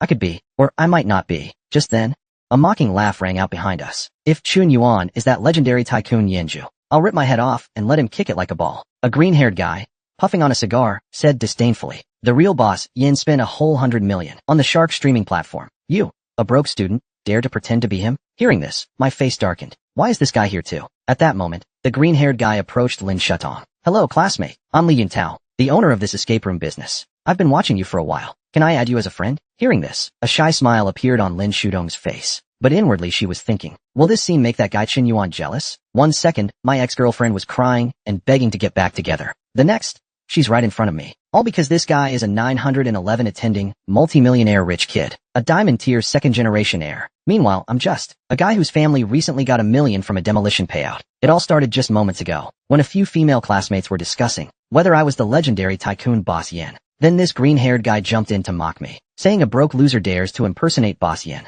He even started hitting on Lin Shutong right in front of me. Seeing this, my expression darkened. This guy, Li Yuntao, was one of my rivals back in high school. He often bullied me at school, using his family's wealth and influence. Now, knowing Lin Shutong is my ex-girlfriend, he's provoking me right to my face. But inwardly, I gave a cold smirk. Since you want to show off, I'll play along and put on a show. It just so happens I don't want to be too high profile in front of my classmates. And this is a good chance to test Lin Shutong's loyalty, to see if she's truly remorseful. With that in mind, I stepped forward and introduced the green-haired guy. This rich bro is Li Yuntao, my high school classmate. He's currently studying at 9/11 University, and he's even started his own company. His assets are worth tens of millions, making him a proper diamond-tier rich kid. Hearing this, everyone was shocked. So young, and already worth tens of millions? Hearing this, Lin Shutong looked incredulous. Holy crap, Chun Yuan isn't Bossian? Then all my groveling was for nothing? Realizing this, Lin Shutong immediately started comparing me to Li Yuntao in her mind. One's a multi-millionaire top student, the other has some money, but is just Chun Yuan,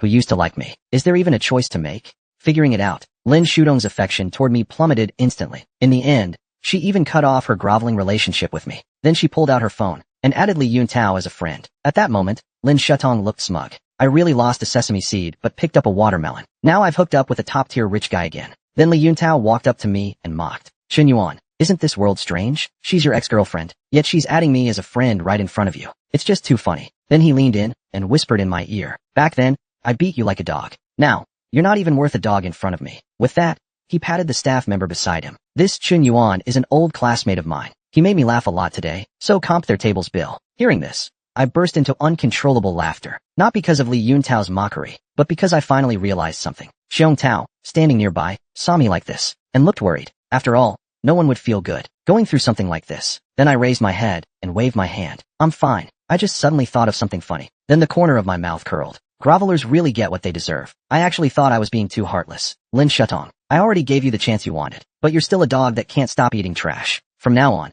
if I, Chun Yuan, ever feel pity for you again, I'm the dog, and you don't deserve it. With that, I turned to leave, but Li Yuntao called out from behind. Getting mad already? There's a high school reunion tomorrow. Chun Yuan, do you dare to show up? I knew exactly what this guy was up to. He just wants to humiliate me in front of our old classmates. For such a golden opportunity, I naturally have to give him a chance. So I turned back with a cold smirk. Since young Master Li is so sincerely inviting me, I'd be rude to decline. Here she comes, here she comes. The white moonlight of every guy in school has finally arrived. But the moment we met, she proactively This scene shocked all the high school classmates at the reunion. How could the goddess be interested in a groveler? At that moment, in room 888 of the Jojo Hotel, Li Yuntao was smugly boasting to the old classmates. Everyone, eat and drink to your heart's content today. I'm covering all the expenses. Money is meant to be spent.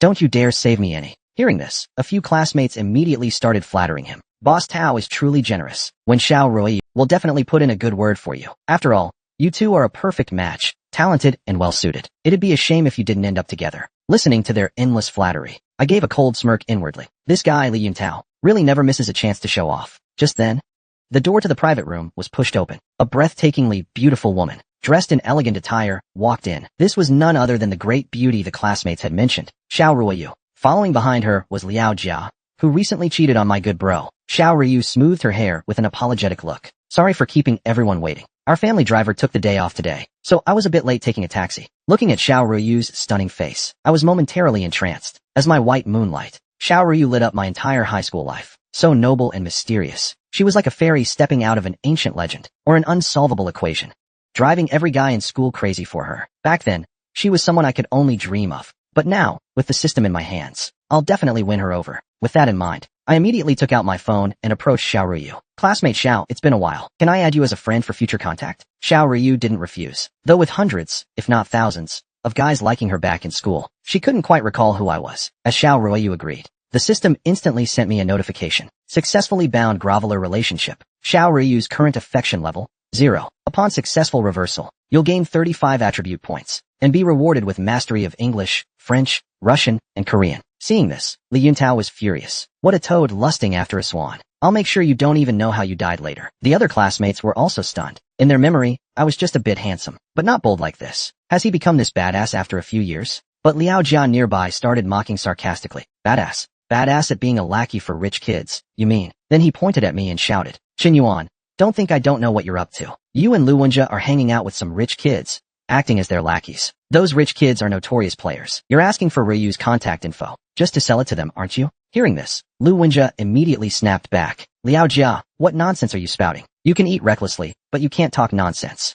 But Liao Jia doubled down, acting all dramatic. How am I talking nonsense? Lu Wenjia, you toyed with my feelings and then ghosted me. Now you're already moving on without a hitch. Are you even a man? As he spoke, he fake cried, wiping his eyes. At this point, Li Yuntao chimed in, adding fuel to the fire. Chun Yuan, if you're short on cash, I can hook you up with a job. But selling your conscience to be a lackey for those sleazy rich kids? That's just too far. Listening to their coordinated attack, I smirked inwardly.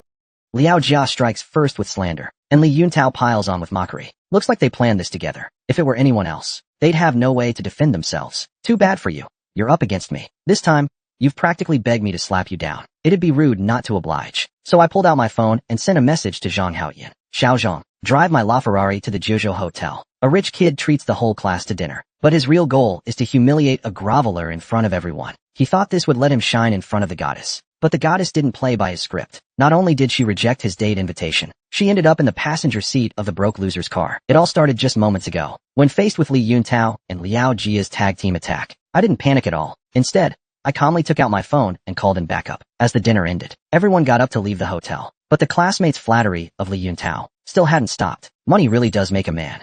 Young Master Li is so impressive now. Unlike some people who just play lapdog for rich kids. Hearing the classmates' bootlicking, Li Yuntao looked smug as ever. Now Qin Yuan and Lu Wenjia, those two stray dogs, have no face left to show. Tonight was a complete victory. Then he confidently walked up to Xiao Ruyu.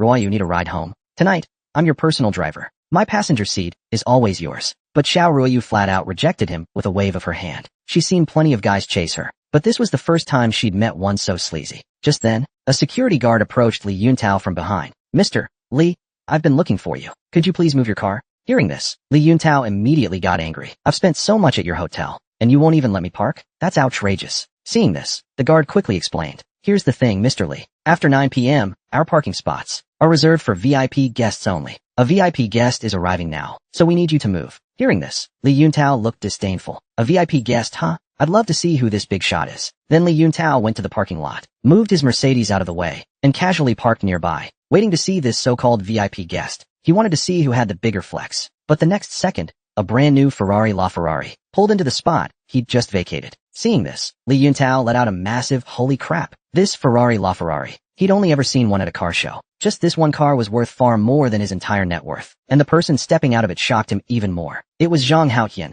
the young master of the Zhang Corporation. Seeing this, Li Yuntao broke out in a cold sweat. Good thing he hadn't clashed with Zhang Haoyan. Sure, he was a rich kid, but compared to a top-tier rich kid like this, he wasn't even worth a strand of their nose hair. Then Zhang Haoyan jogged over with a big grin and shook my hand. Brother Yan, it's been a few days. How have you been? I put my arm around his shoulder and laughed. Not bad. Thanks for coming all this way to deliver my car. Zhang Haoyan quickly replied. No need for formalities between brothers. Besides, delivering a car for Brother Yan is my honor. Hearing this, Li Yuntao, not far away, thought, did I hear that right? That car belongs to Qin Yuan, and Zhang Haoyan is being so polite to him. Seeing this, the classmates started whispering among themselves. Qin Yuan is actually that rich. This Ferrari could buy dozens of Li Yuntao's Mercedes. Then a few of them turned to Liao Jia. Didn't you just say Qin Yuan was a rich? Why does it look like the rich kid is Qin Yuan's lackey now? Hearing this, Liao Jia stammered, unable to respond. Seeing this, Xiao Ruyu also pieced things together. Looks like Li Yuntao and Liao Jia were slandering Qin Yuan earlier. And seeing Li Yuntao fawn over me and Zhang Haoyan like a lapdog, Xiao Ruyu started to take an interest in me. He's clearly loaded but doesn't flaunt it at all. This Qin Yuan is pretty interesting. At the same time, her affection toward me shot up to 50. Sensing this, I smirked slightly. Finally hooked. Then I walked up to Xiao Ruyu. Classmate Xiao, may I have the honor of driving you home? Xiao Ruyu reached out and replied, sure. Then Xiao Ruyu hopped into my passenger seat, and we drove off under the envious gazes of our classmates. Seeing this, Lu Wenjia nearby couldn't resist a jab. Young Master Li, comparing people can be infuriating, and comparing people to dogs. The white moonlight in every guy's heart has now fallen to the point of needing a blind date to save her father's bankrupt company.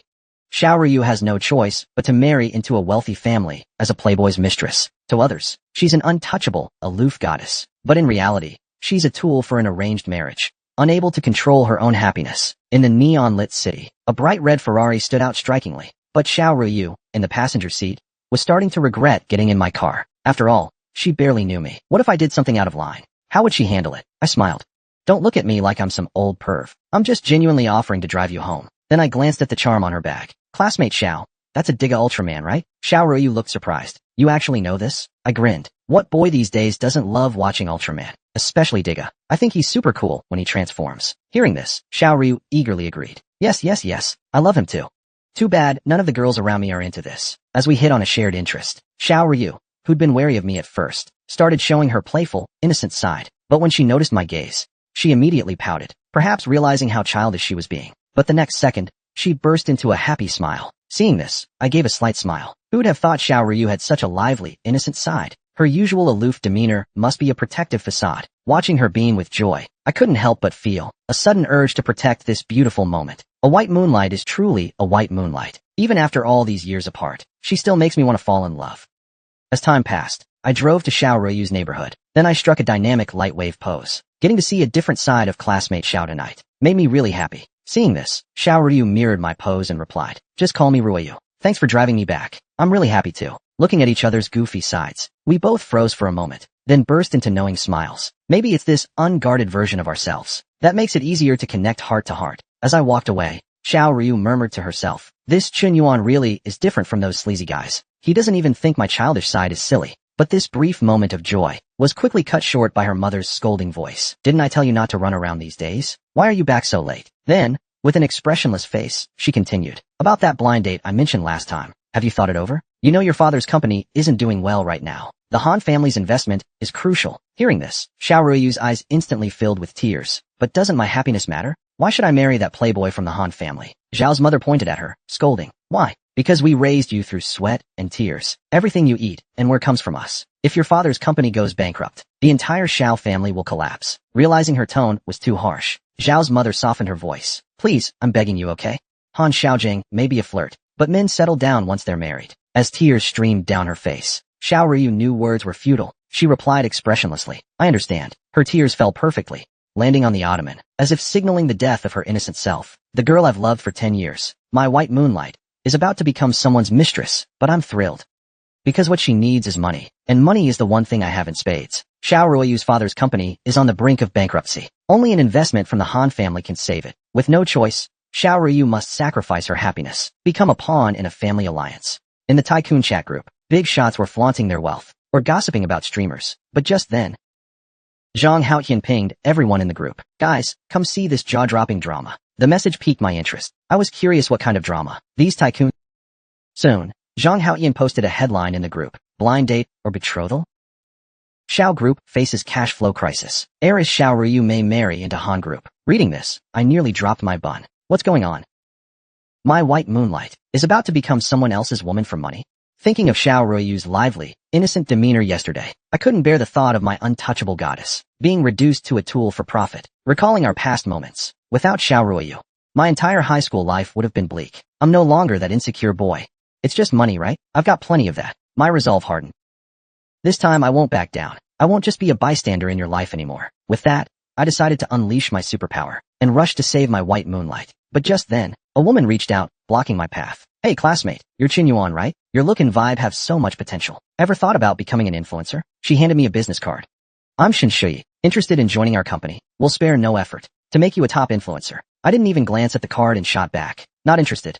Get out of my way. I've got something important to do." Shinshui looked stunned. She scurried after me, chirping, "Classmate, just think about it. Our company's got serious backing, and we offer great salaries for newbies. Most importantly, we've got tons of pretty girls." But her words went in one ear and out the other. All I could think about was saving my white moonlight. Seeing I was unmoved, Shinshui stepped in front of me again. "More importantly, our company's backed by the legendary tycoon, Yin Zong. You've heard of him, right?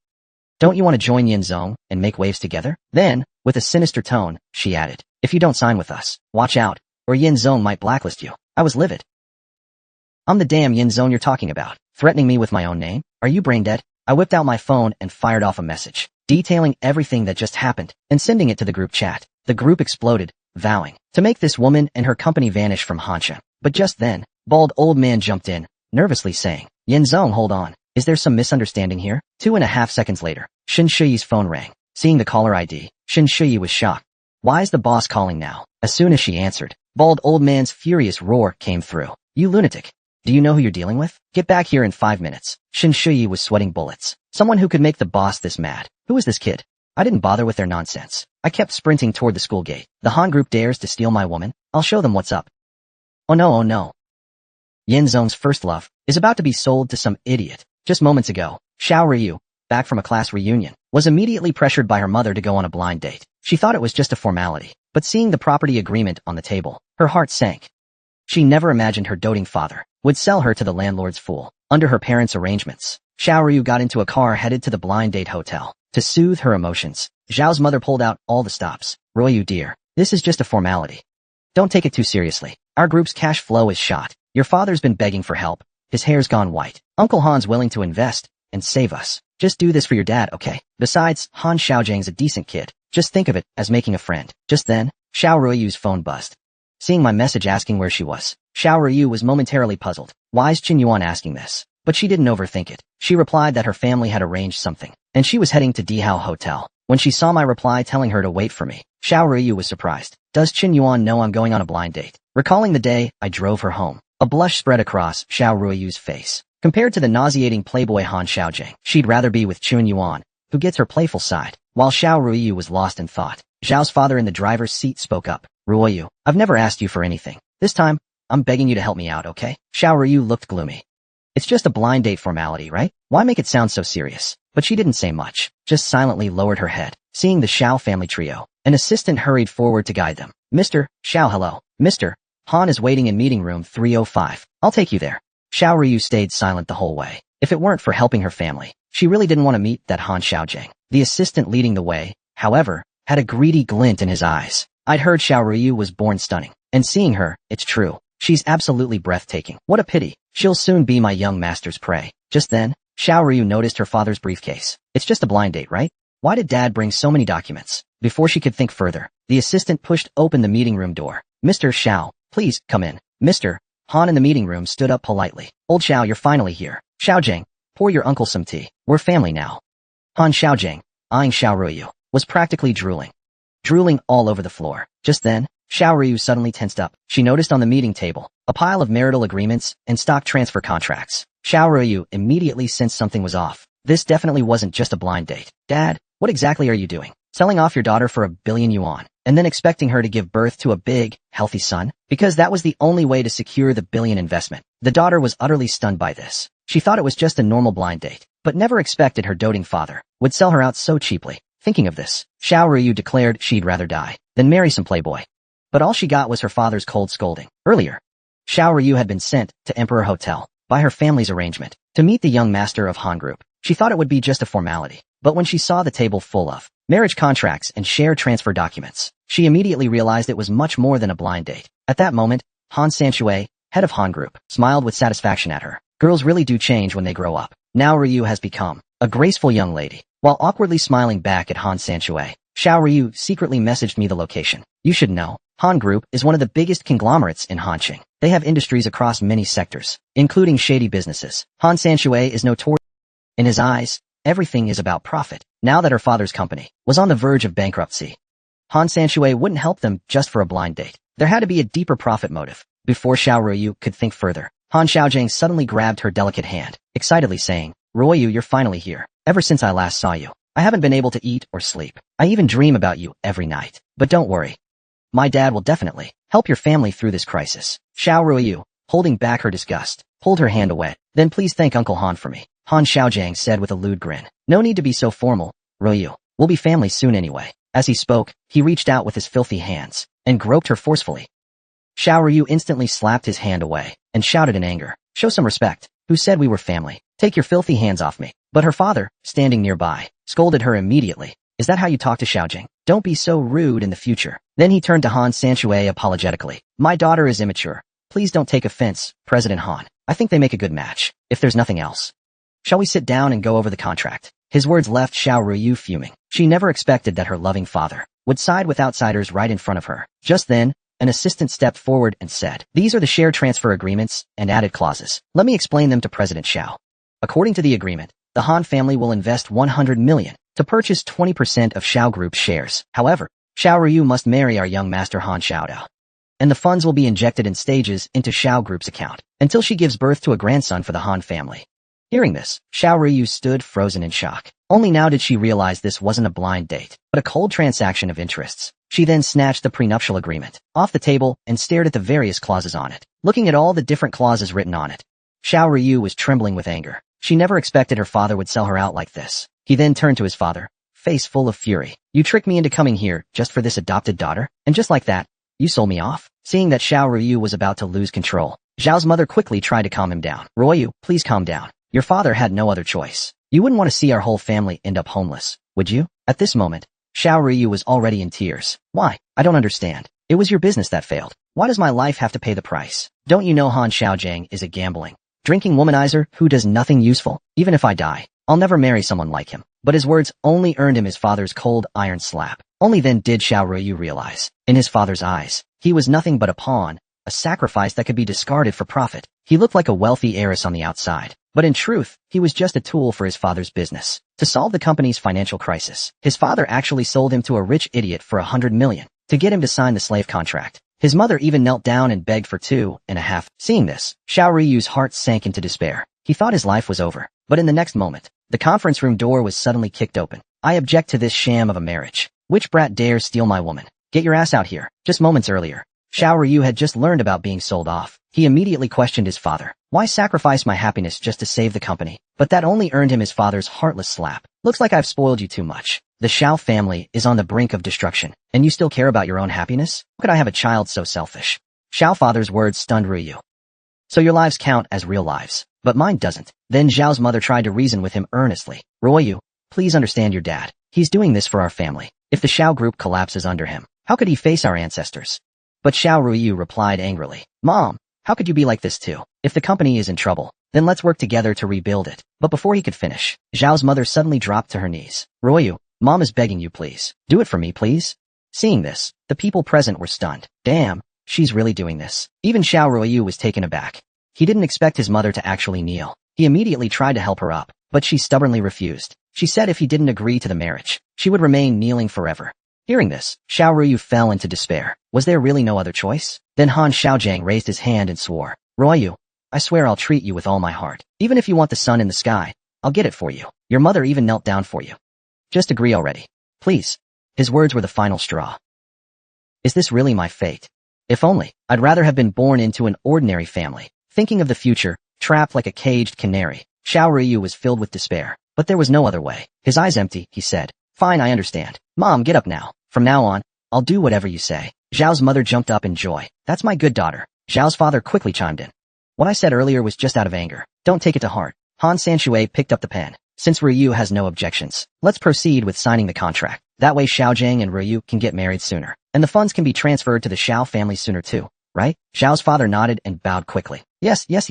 I'll bring out the contract right away. Meanwhile, Han Xiaojiang was practically drooling buckets over Xiao Ryu. Just thinking about Xiao Ruiyu's graceful figure made him want to seal the deal right then and there, and have dozens of chubby sons with her. After quickly confirming the contract had no issues, both parties began signing the agreement. Xiao Ryu stood silently to the side, bracing herself for her tragic fate. Just then, the conference room door was suddenly kicked open. I object to this marriage. Which little punk dares to steal my woman? Get out here now. Here he comes. Boss Yin finally made his move at the critical moment. Not only did he beat the crap out of that sleazy Han Xiaojiang, he also publicly tore up my White Moonlight's contract of servitude. Seeing this, Han Sanshui was livid with rage. He immediately ordered his bodyguards to teach me a lesson. But my next word shocked everyone in the room. I'm willing to pay 5 billion to buy Xiao Ruiyu's freedom. It all started just moments ago. As they were about to sign the contract, my sudden appearance interrupted. Who dares to poach my woman? Which idiot ate a lion's heart to have such guts? Get out here now. Hearing this, Xiao Ruiyu's once dull eyes lit up with hope again. It's Chun Yuan. He really came. Meanwhile, Han Xiaojiang was fuming with anger. Where did this reckless kid come from? Daring to ruin my plans. You're dead. Before he could finish, I landed a solid punch square on his face. That hit not only knocked out one of his front teeth, it sent him flying several meters back. Then I blew on my fist, looking like a pig's head and still daring to yap in front of me. Scram. Seeing he was no match for me, Han Xiaojiang immediately shouted, beat him to a pulp. At his command, 2 bodyguards rushed forward. You punk. You dare hit young Master Han. Are you tired of living? Do you even know who's sitting here? You must have a death wish. I sneered coldly. You think you're qualified to talk status with me? You're just a couple of old pimps trafficking women. Lay a finger on me and see what happens. I'll make your Han family vanish from Hansheng. Hearing this, Han Sanshui was taken aback. He immediately stopped the 2 bodyguards about to attack. This deal was supposed to be top secret. To outsiders, it looked like a simple blind date. Yet this kid knew everything so clearly. He's obviously no ordinary person. Then Han Sanshui cautiously approached me. May I ask which family's young master you are? I, Han, will surely pay a visit another day. I sneered again. You're not worthy of knowing. Hearing this, the pig-headed Han Xiaojing shouted. What a big mouth. But before he could finish, Han Sanshui snapped at him. Shut up. How did I raise you?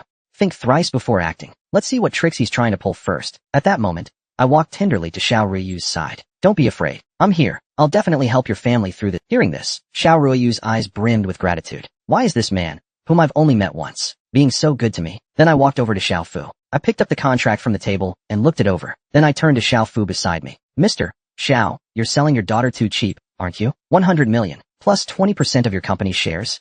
Have you lost your mind? With that, I tore the contract to shreds, in front of everyone. Here's my offer. I'll pay 500 million for 65% of your Xiao family's Yuan Hang group. As soon as I said this, everyone in the room was stunned. 500 million is enough to buy the entire Xiao family group outright. At that moment, Han Sanshui's mind was racing like a stormy sea. Someone who can casually throw out 500 million in cash must have assets worth over 10 billion backing them. I've seen through countless people in my life, yet I still can't figure out this kid's true intentions. Meanwhile, Father Xiao was so excited he nearly offered himself in gratitude. These 500 million wouldn't just revive him. They could expand the company to new heights. While Father Xiao was thrilled, I raised my own condition. Of course this money won't be given for free. Aside from shares, I have one more request. As I spoke, I glanced at Xiao Ruiyu, who was still stunned. Seeing this, Xiao Ruiyu's heart skipped a beat. Was Qin Yuan going to use 500 million to buy me? Conquered.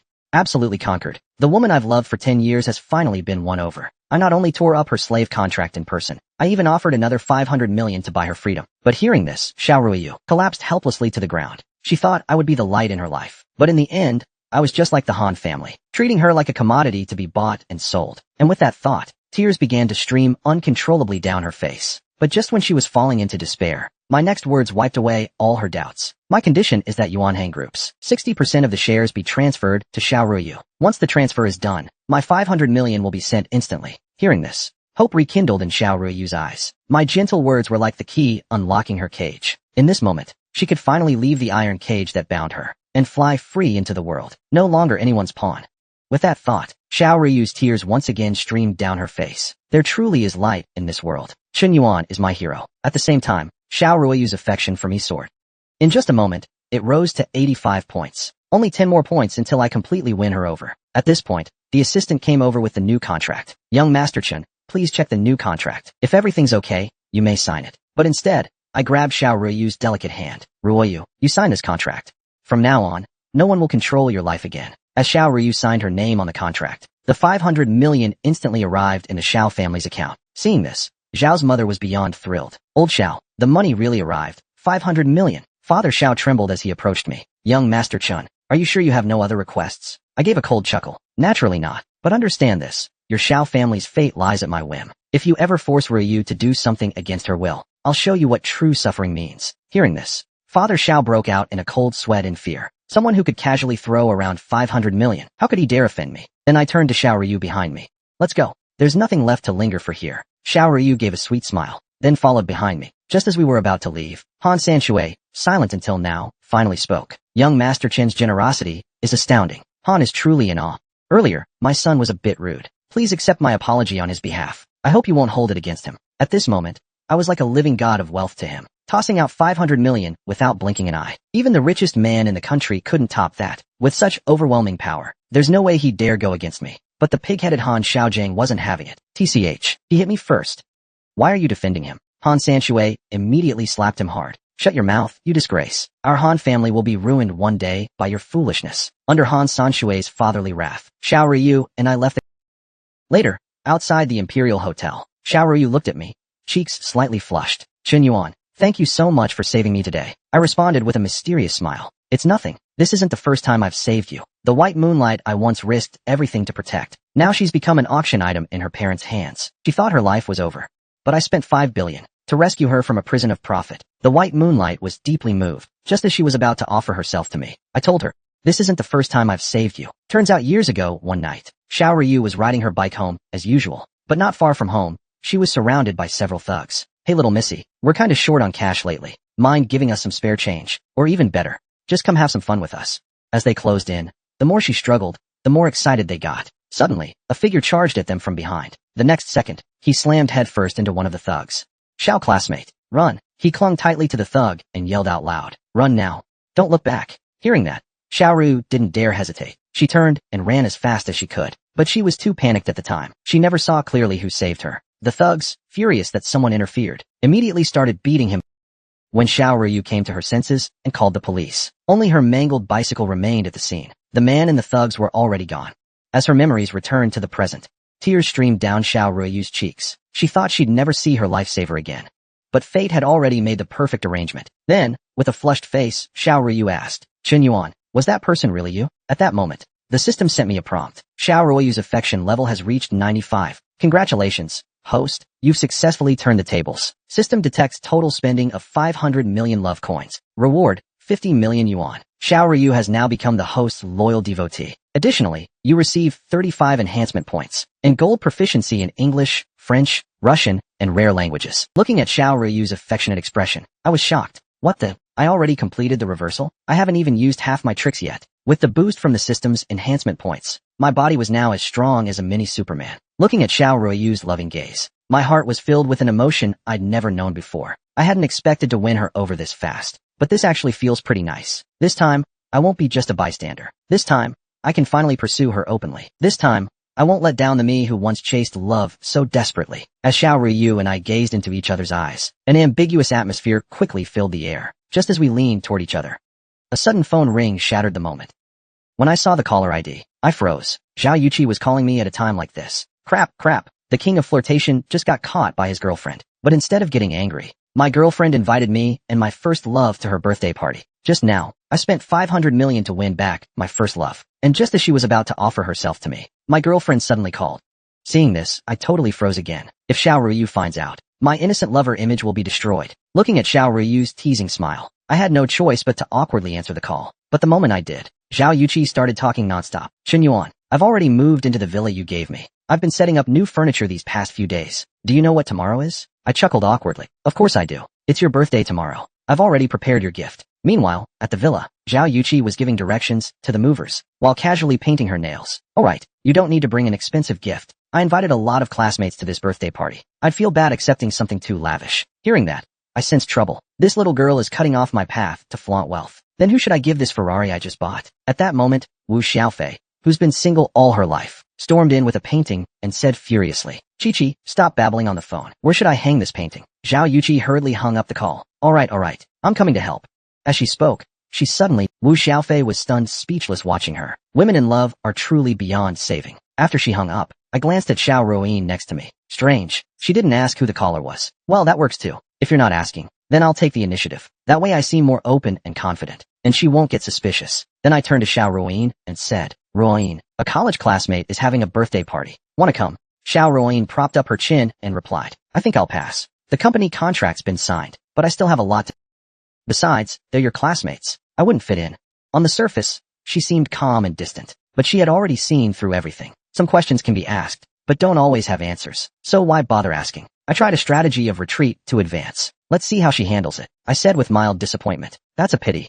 If you went, you'd outshine every girl there. But it's okay. There will be plenty of chances in the future. Of course, I was just being polite. If she really went, I'd be in big trouble. Xiaorin knew deep down too. A great man would naturally attract beauties. But with her charm, she believed that what's hers will remain hers. Though we were exchanging pleasantries, we'd already fought hundreds of rounds internally. Then, Xiao Ruyin broke the awkward silence. Chen Yuan, thank you so much for today. You really went all out. I gave a sly smile. If you feel that bad about it, how about paying some interest? Xiao Ruyin leaned in suddenly and stamped a kiss on my cheek, then turned and walked away. That's the interest. From now on, you're mine. Hearing that, my nose bled with excitement. So bold.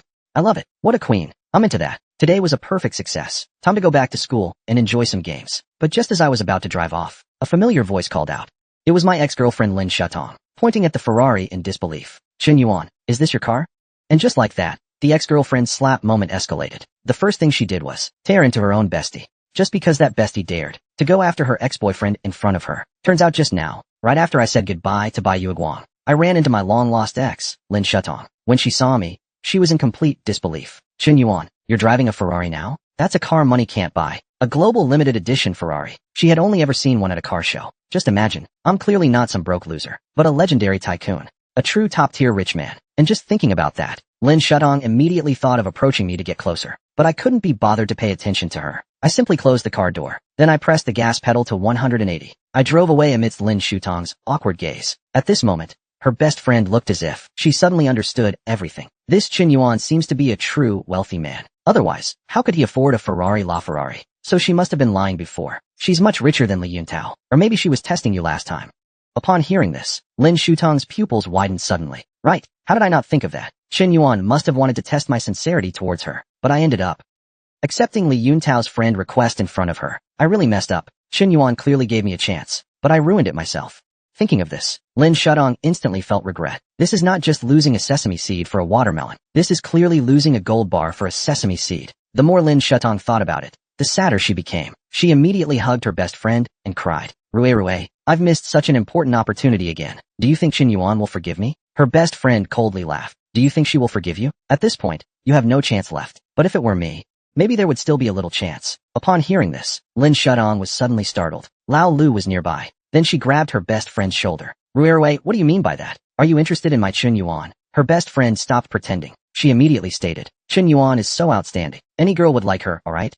Besides, why can you and not me? Saying this, her best friend straightened her back. Maybe Chen Yuan already dislikes you like this, and instead prefers someone like me. But before her best friend could finish speaking, Lin Shutong grabbed her hair. Sun Rue, do you believe I'll tear your mouth apart? Wasn't the last social event a trap set by you for me? Sun Rue was not willing to back down either. She retaliated by grabbing Lin Shutong's hair. Do you think you're some rich lady?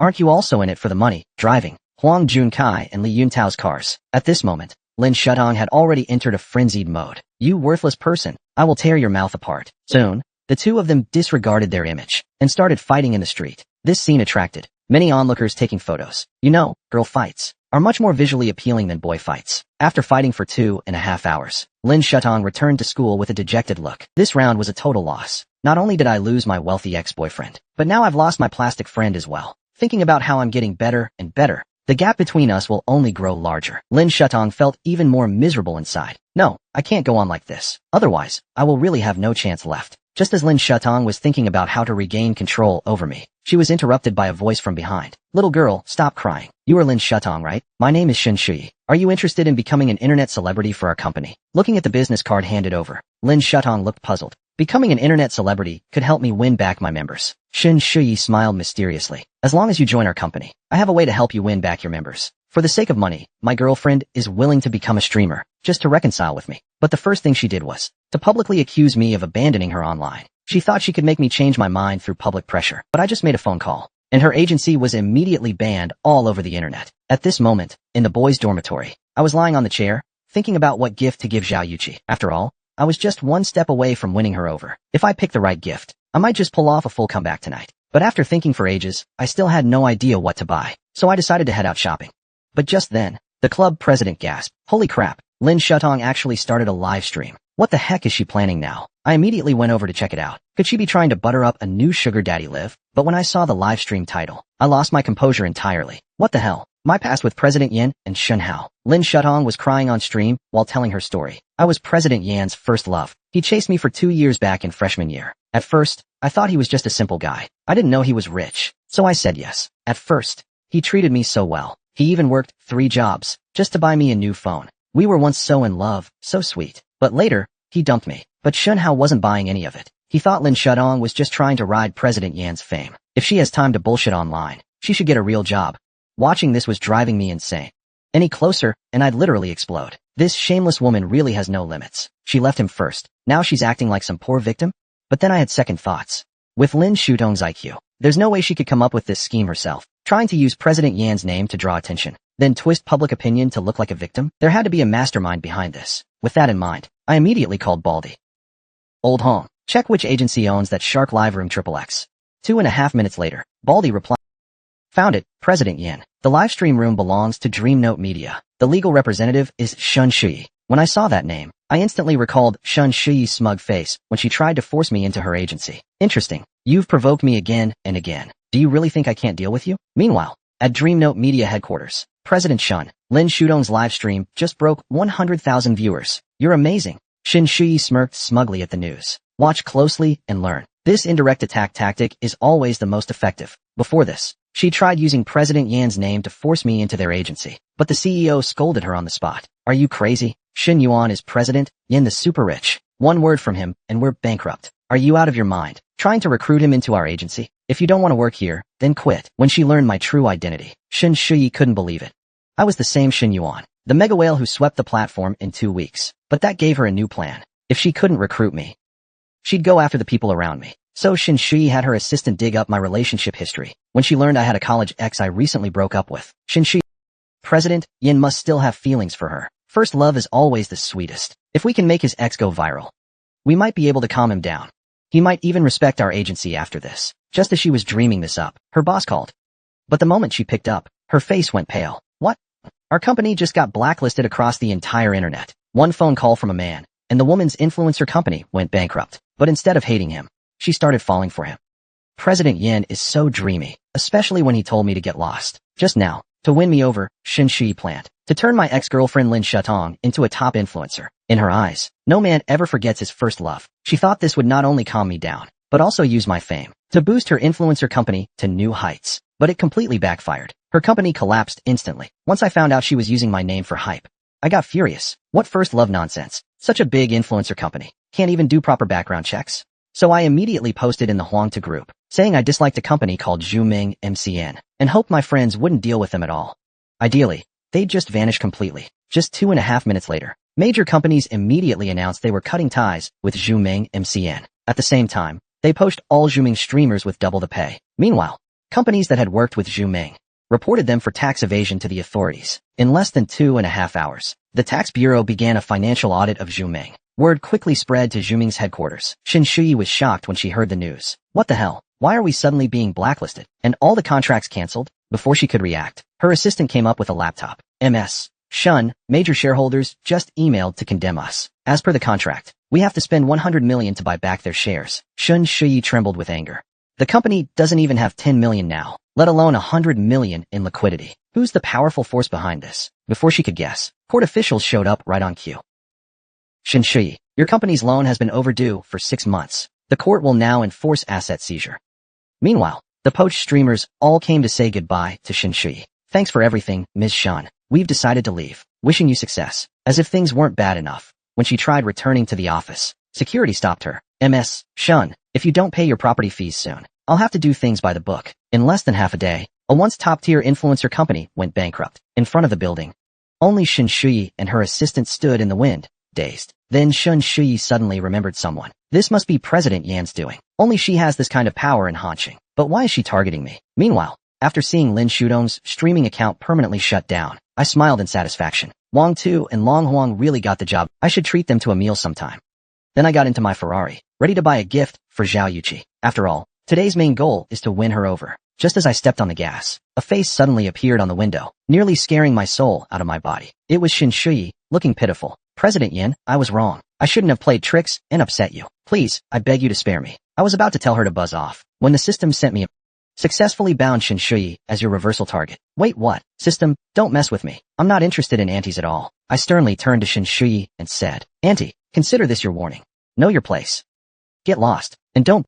But these words only made Shin Shuyi gaze at me longingly. I never noticed before, but President Yin looks so handsome now, especially when he tells me to scram. Saying that, her favorability instantly rose by 10 points. Sensing this, I yelled internally, she's nuts. Why is her affection going up now? Then I floored the gas pedal to 250 and sped away from that cursed place. Everyday life struggles can wait. Yet she was living in a mansion worth over 100 million at her birthday party. The classmates started murmuring when they saw this. That villa number 1 was known to belong to some guy in his 40s. Could it be Zhao Yuqi got involved with someone? But the next second, Zhao Yuqi tossed out a notebook in front of everyone. Would you all take a closer look? See whose name is written on this. Turns out just earlier, Zhao Yuqi had invited some classmates to villa number 1 for her birthday. Everyone was stunned by the luxury. Classmates looked at her with envy. Yuqi, are you some rich heiress? Take us under your wing. Considering the prices in the Riverside district, normal rich folks couldn't even afford it. Just as Zhao Yuqi was about to mingle with the guests, an untimely voice rang out. When the Riverside villa, I went with my dad. I heard villa number 1 was bought by a boss surnamed Hong. They say he's in his 30s or 40s. The speaker was none other than Zhong Lily, head of the student council, and Zhao Yuqi's longtime rival, Wu Xiaofei, Yuqi's bestie. What's your problem, Zhong Lily? You think Yuqi would lie about this? Zhong Lily's boyfriend joined in, hugging her shoulder. Lily's not wrong. I even went to that Hong guy's birthday once. He's got a 12-year-old daughter. Once that was said, the surrounding classmates started murmuring again. No way. So the villa doesn't belong to Zhao Yuqi. Did she really get involved with that boss? Although her family was wealthy, they likely couldn't afford a top-tier villa like this. But before anyone could gossip further, Zhao Yuqi slammed her notebook down again. Then see for yourselves. Whose name is on this document? Wu Xiaofei chuckled as she stared at Zhong Lily. Some people really love setting themselves up to be slapped. What a bizarre personality. Seeing the notebook, everyone's attitude changed immediately.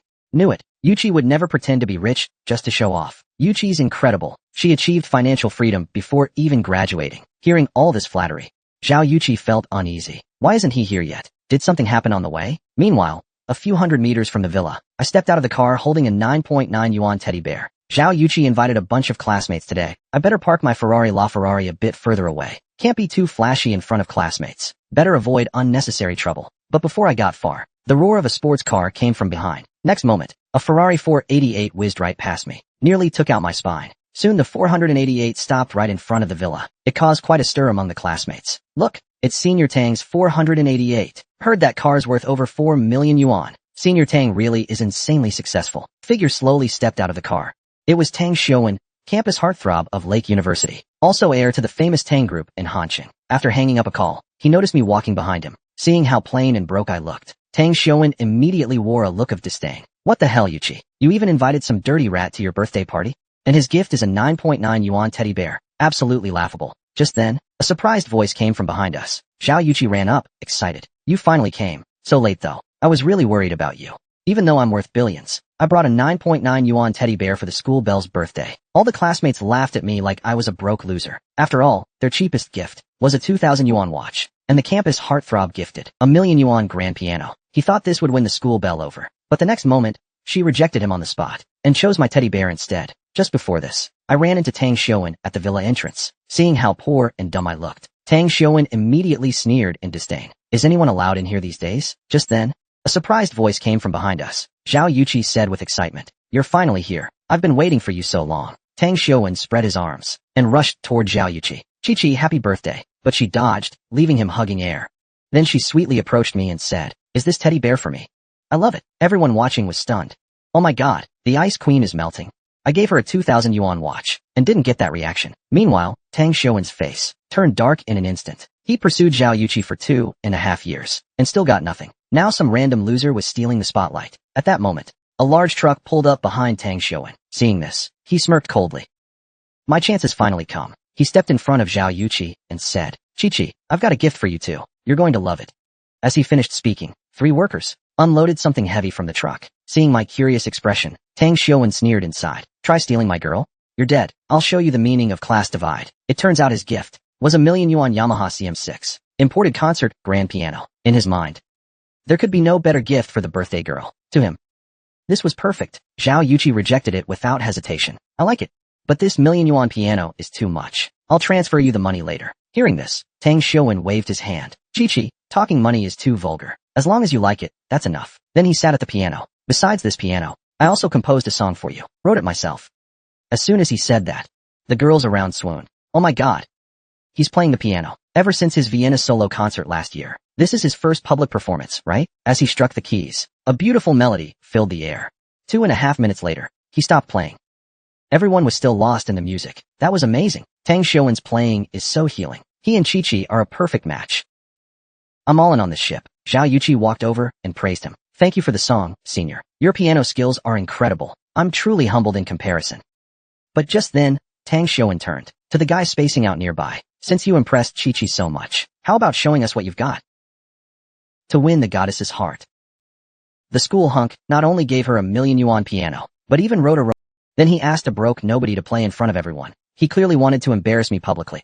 But the moment I touched the keys, everyone broke out in a cold sweat from shock. That speed, it's like Beethoven reincarnated. Just earlier, when Tang Xiuwen challenged me, I sneered inside. Obviously, he wanted to use me as a stepping stone to impress the goddess, but I won't let him succeed. I calmly said, since Senior Tang is so enthusiastic, how could I decline? Let me give it a try.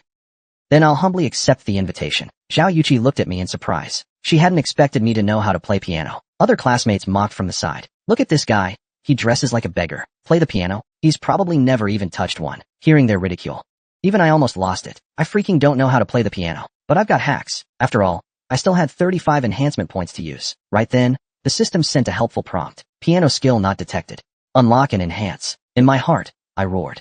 Max it out. With enough points, I could instantly become a piano prodigy. I glanced over at Tang Xiuwen beside me. Oh, you smug bastard. Trying to step on me for clout? Keep dreaming, dude. I gave a cold glare and dumped 50 years of piano mastery into myself. A golden glow lit up around me. From total newbie to grandmaster in a flash. My aura completely changed. Tang Xiuwen's eyes widened.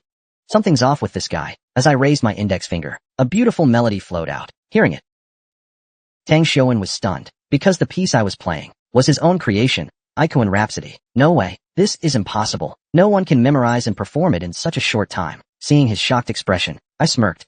Shocked already? The best part's yet to come. As I kept playing, my fingers moved so fast they blurred. Tang Xiuan grew even more stunned. The faster you play, the easier it is to mess up. But not a single note I played was off. As I sped up further, the million-yuan piano was practically smoking from the heat. Everyone watching was dazzled.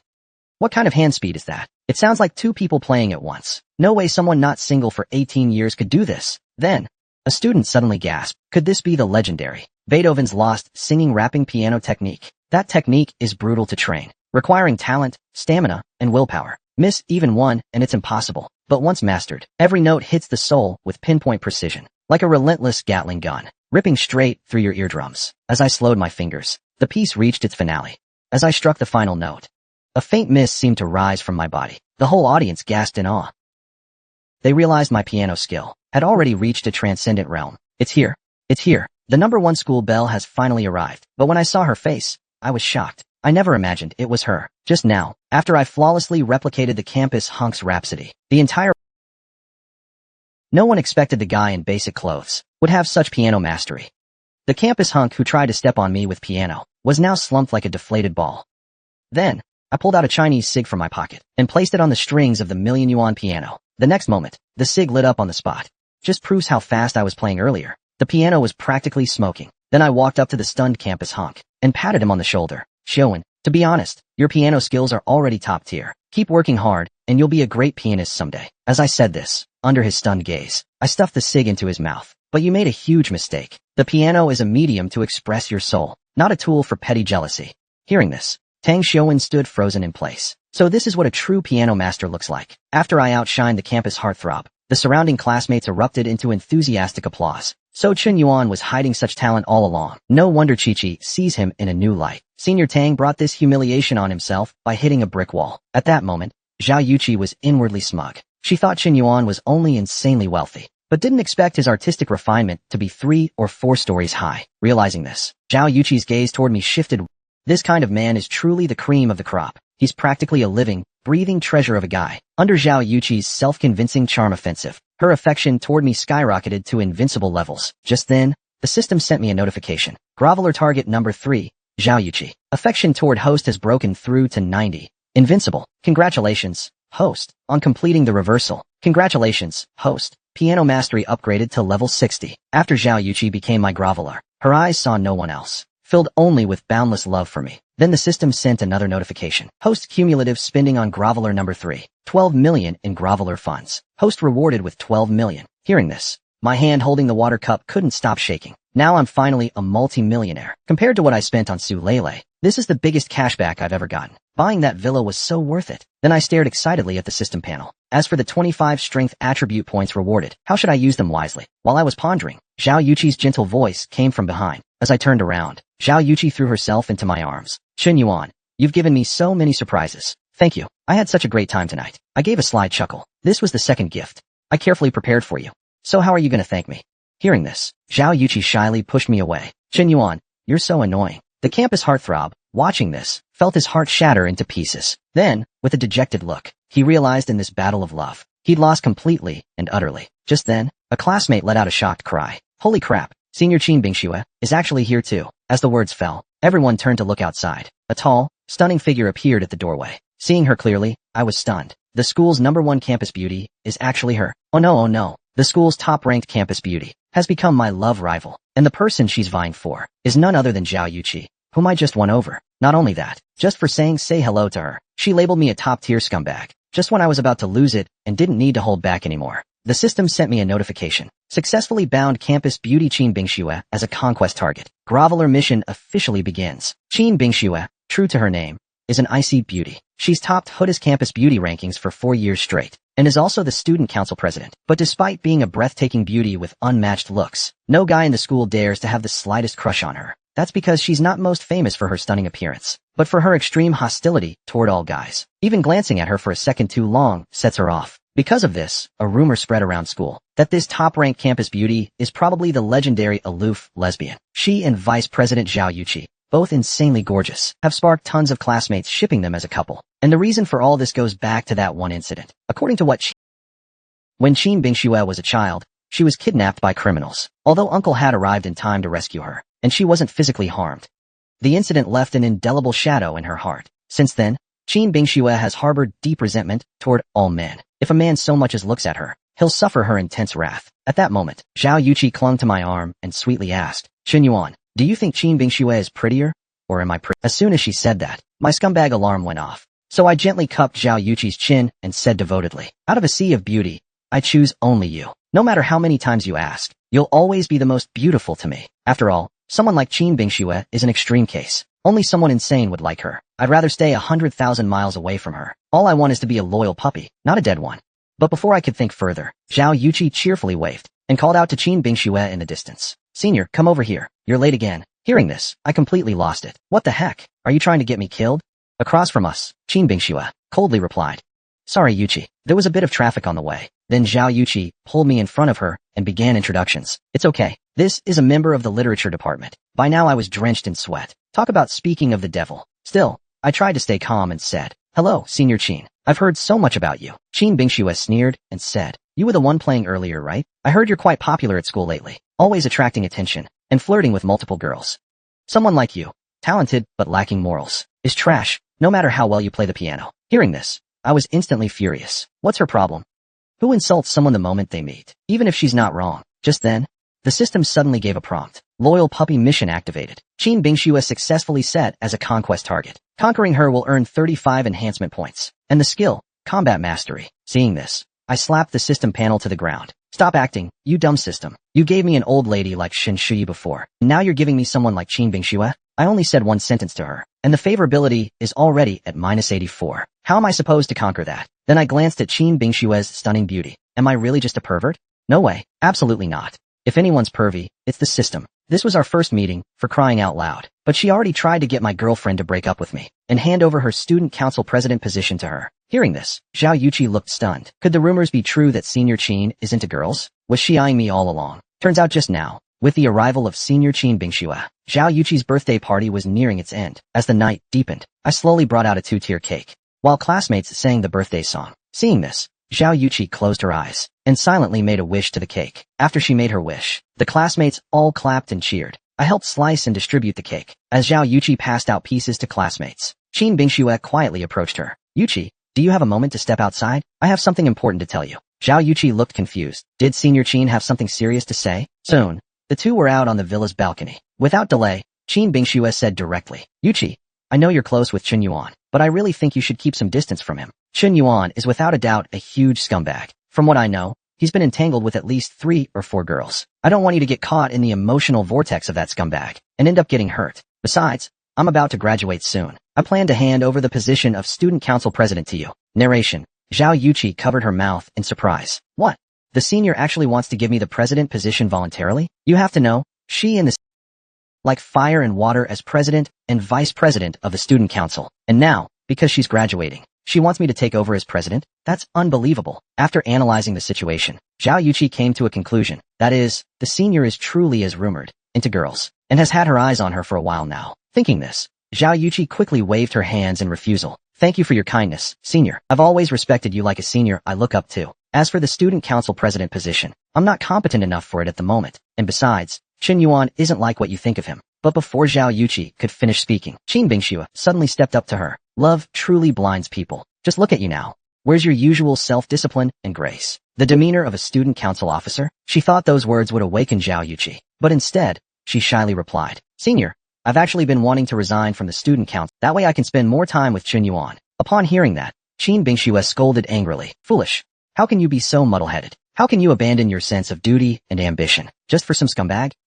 As she spoke, her favorability toward me plummeted. Meanwhile, I was eating cake in the hall and almost choked when I sensed it all. Damn it. What did I even do to piss her off? Just eating cake cost me 10 favorability points? How am I supposed to win her over now? With Zhao Yuqi rejecting the president position, her conversation with Qin Bingxue ended awkwardly. Soon the birthday party officially ended. After bidding farewell to her classmates, Zhao Yuqi stopped only me from leaving. She blushed and said shyly, Yuan, can you stay tonight? The school beauty shivered in the cold waiting for a ride, but I drove off in my Ferrari right in front of her. After all, just a moment ago, she labeled me a scumbag. I wouldn't feel sorry for such a crazy woman even if she froze to death, but I had barely driven off when I saw the school beauty being surrounded by thugs. With the party over, the classmates all bid farewell to Zhao Yuqi and left. Just as I was getting ready to head back to school, Zhao Yuqi suddenly called me from behind. I thought she'd ask me to stay the night, but instead she blushed and invited me to a movie tomorrow night. Alright, guess I overthought it. Still, thanks to this birthday party, I successfully won over Zhao Yuqi, so it was a pretty big win for me. Just then, I heard a wail of despair behind me. The school hunk was crouched next to his sports car crying. I actually lost. What's the point of practicing piano? My mouth twitched. Isn't that Senior Tang Shoen? Why is he still here? Damn. I thought I ran into a ghost in the middle of the night. I jumped onto the car and greeted him mockingly. Hello there, Senior Tang, what's up? Hearing that, Tang Shoen jumped back 2 meters in fright. Yuan, what are you doing here? I comforted him. I just heard someone crying here, that's all. Senior Tang, it's just a piano loss. No need to dwell on it. But a sly grin crept onto my lips. After all, you lost to the system, so it's not shameful. But that expression was just seen by Tang Shoen. Yuan, what do you mean by that? Are you mocking me? Looking down on me? Narration. I jumped down from the car. Senior Tang, you're being too sensitive. I wasn't looking down on you at all. I just ate too much cake tonight. Feeling a bit bloated. Hearing that, Tang Shoen's face instantly darkened. I admit you're more successful with girls than me. But so what?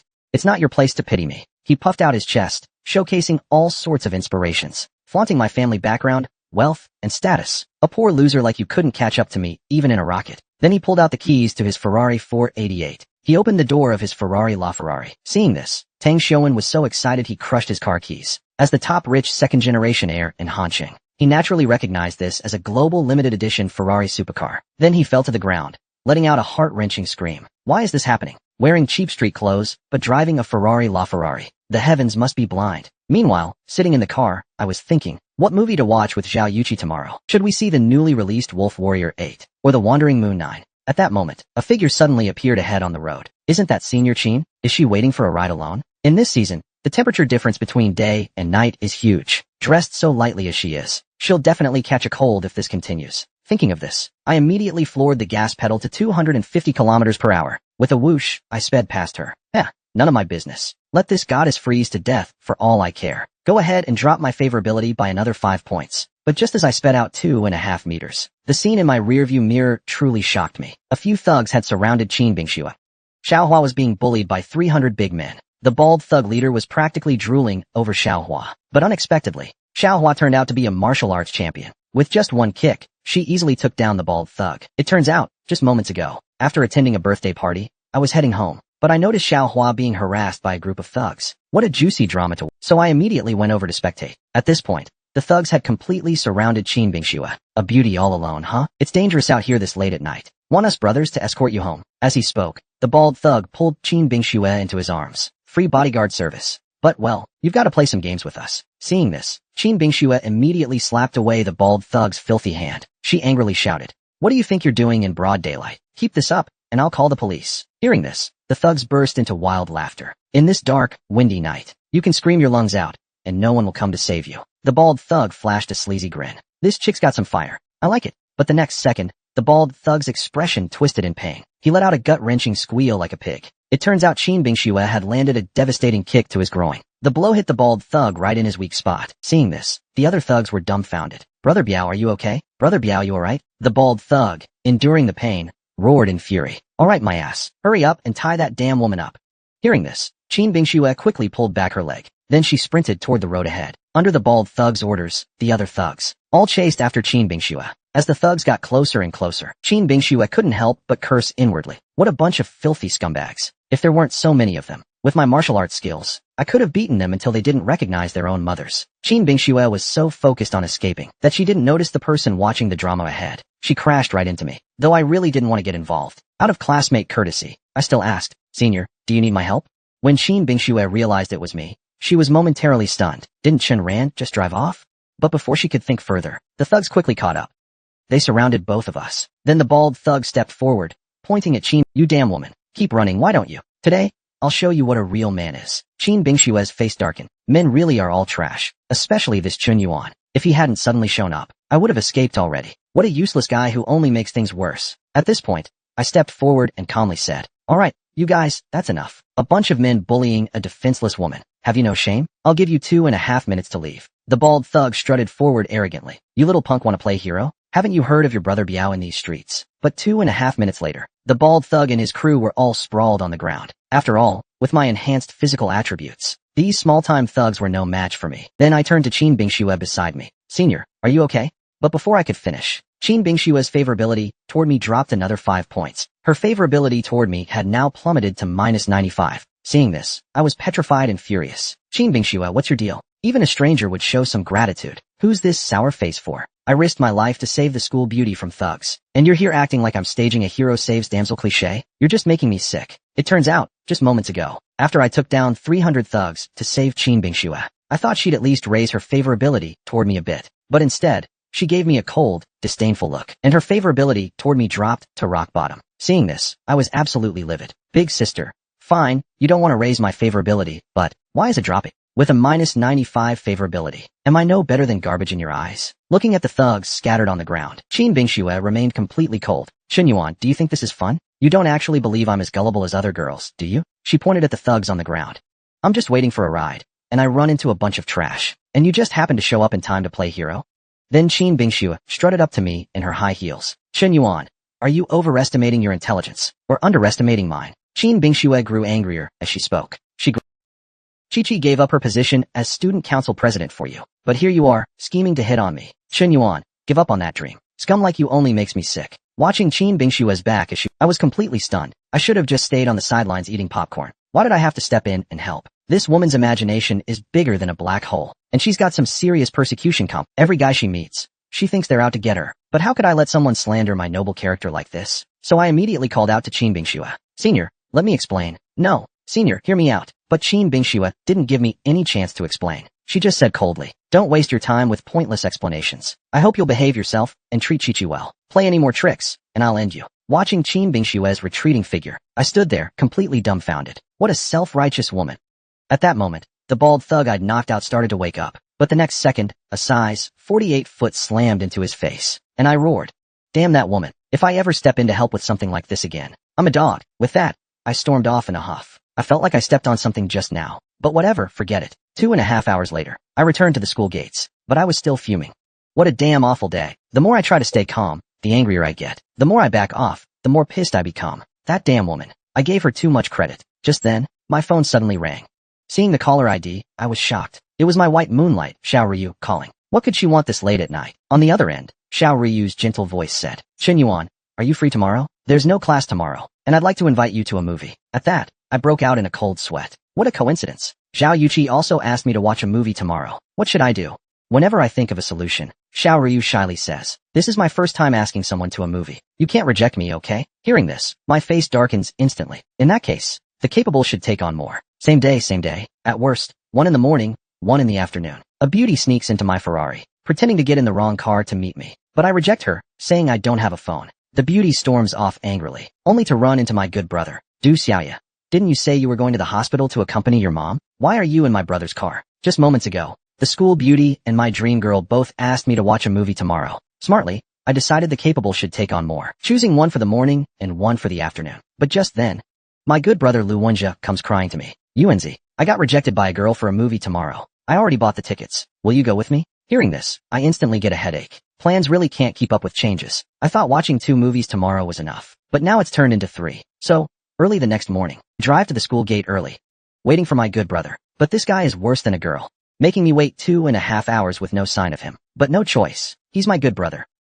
Back when I had nothing to eat, he helped me out. Now that I'm doing well, I can't let my good brother down. Plus, I've arranged the movie times perfectly. With my brother, we'll watch Wolf Warrior at 2 p.m. At 5 p.m., I'll watch Wandering Moon 9 with Zhao Yuqi. Finally, at 8 p.m., I'll watch Ex-Lover with Xiao Ryu. As long as the timing is reasonable, I'm not afraid of watching multiple movies in a day. While I'm lost in thought, a sound comes from the passenger seat. Hearing it, I immediately say, Wenzi, you're such a girl. What took you so long? But a girl, maybe a 6 out of 10, sits in the passenger seat, putting on makeup without a care. Noticing my gaze, she says apologetically, oh sorry. I was so focused on my makeup, I got in the wrong car. Hearing this, I stay calm. No problem, just get out. Be more careful next time. She's shocked by my words. Someone can resist my charm? Driving a luxury car and so handsome. How could I let him go? So she says in a coy tone, brother, I may have gotten in the wrong car, but maybe I met the right person. She immediately pulls up her friend request. Brother, can we add each other? I think we'd get along great. I don't even look up.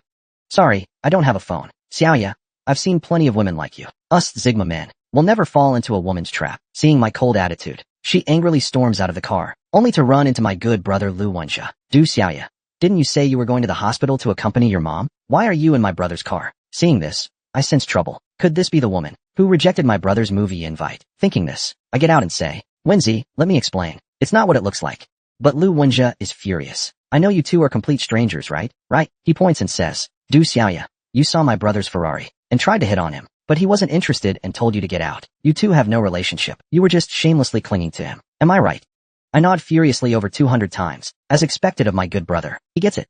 Then I get into the Ferrari with my brother, driving off as Du Xiaoya watches in shock. How is this possible? Lu Wenjia, with a monthly allowance of only 800 yuan. How could he have such a rich friend? A guy openly mocks my girlfriend in front of me, but instead of getting, I patiently teach him how to chase girls. Saying this, I show off my flirting skills in front of him. Miss, can we go somewhere private to have a deep chat? Seeing this, the guy scoffs. That's it. That can get you a girl? I'll cut off my head and let you use it as a basketball. But the next second, he's proven wrong, as she agrees without hesitation. Just moments ago, I brought my good brother to the agreed-upon theater, but Wolf Warrior 14 had just started, and my brother immediately starts crying. UNZ, why do you always get the best girls, while I'm always unlucky in love? Is it really because I'm too poor? I smirk confidently. You're asking the right person. When it comes to love, the one who shows their neediness first is always at a disadvantage. Love is like a battlefield. The more you fawn, the cheaper you seem to them. The key to chasing girls isn't in tactics, but in whether you're strong yourself. Seeing us whispering. Two girls behind us giggle mischievously. Two guys watching a movie together is so weird. Could they be that kind of couple? I put on my love guru face. Brother, let me tell you, money is for women to see, not to spend on them. The more you spend on her, the more she sees you as a simp. Hearing this, Lu Wenjia looks enlightened. UNZ, that makes so much sense. I feel like I get it now. He grabs my hand. Master, I was wrong. Please teach me how to become stronger. I get cocky. Wenzi, I don't have much to teach you. I'm just a tiny bit better looking, a tiny bit richer, and have a few more girlfriends than you. Honestly, managing all this daily is exhausting. You ordinary guys wouldn't understand. Hearing this, Lu Wenjia gets annoyed. UNZ, I asked you to teach me how to get, not to brag. After 2.5 hours of my explanation, Lu Wenjia finally gets it. UNZ, thank you. If I get the chance, I'll definitely repay you. I grab his hand right away. No need to wait. You have a chance now. In 2.5 hours. Just give me a call. Right then. The two girls in the theater pass by. I knew it. They're definitely a couple. I can't be bothered to explain. As long as my brother calls me on time, I can slip away to the next movie. Soon, I rush nonstop. To the theater I agreed to meet Zhao Yuqi at. Seeing her looking around at the entrance, I breathe a sigh of relief. That was close. I almost didn't make it. Zhao Yuqi looks at her watch, muttering. The movie starts in half an hour. Where is he? As she worries, a voice comes from behind. A guy with brown hair walks up to Zhao Yuqi and says, Miss, I've been watching you for a while. My name's Wu Bende. Can I add you as a friend? Zhao Yuqi replies apologetically. Sorry, I'm already meeting someone. It's not convenient. But the brown-haired guy doesn't give up. No worries. I just want to get to know you. If you don't like me, you can delete me. Just fulfill my wish to meet a beauty. Is that okay? But as soon as he finishes, a big hand lands on his shoulder. Buddy, she's already turned you down. No need to keep pestering her. Let me teach you how to flirt properly. Saying that, I pin Zhao Yuqi against the wall. Miss, can we go somewhere private to chat? Seeing this, the brown-haired guy scoffs. That's it. That can get a girl. I'll cut my head off and let you use it as a basketball. But the next second, he's proven wrong. Zhao Yuqi agrees without hesitation. The brown-haired guy and bystanders look on in disbelief. Holy crap, that actually worked? Zhao Yuqi invites me to a movie, but I'm glued to my phone the whole time. Because 2.5 hours ago, I already watched Wolf Warrior 14 with my brother, and I've got to watch it again with my dream girl later. I thought Zhao Yuqi would get mad, but she looks at me with teary eyes. Xin Yuan, you're so busy, yet you still make time for me. You're too good to me. At the Emperor MX cinema, the screen shows the hero kicking a nuke. But despite this epic scene, Zhao Yuqi pouts unhappily. Xin Yuan, weren't you excited about this movie? But you've been on your phone since it started. I jolt upright. How could I tell her I just watched this movie?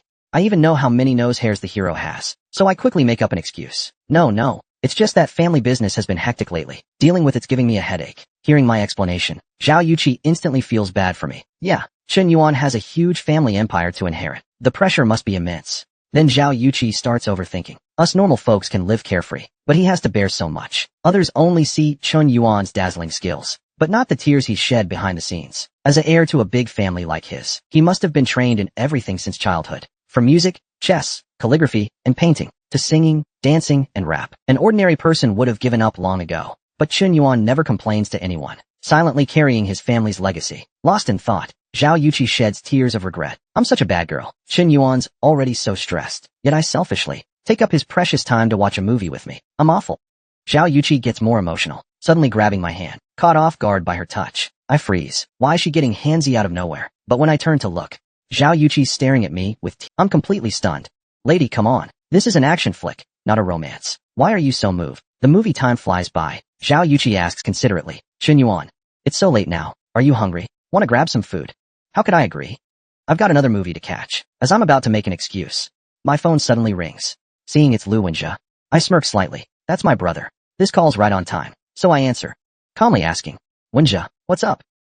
Before he can I shout, what? You got hit by a car? Don't panic. I'm coming right now. Lu Wenjia on the other end is totally confused. What the heck? I'm fine, and now I'm in a car accident. I look at Zhao Yuqi apologetically. Chi-Chi, I'm sorry. My brother's in big trouble. I need to go check on him. Zhao Yuqi smiles understandingly. It's okay. Go handle your business.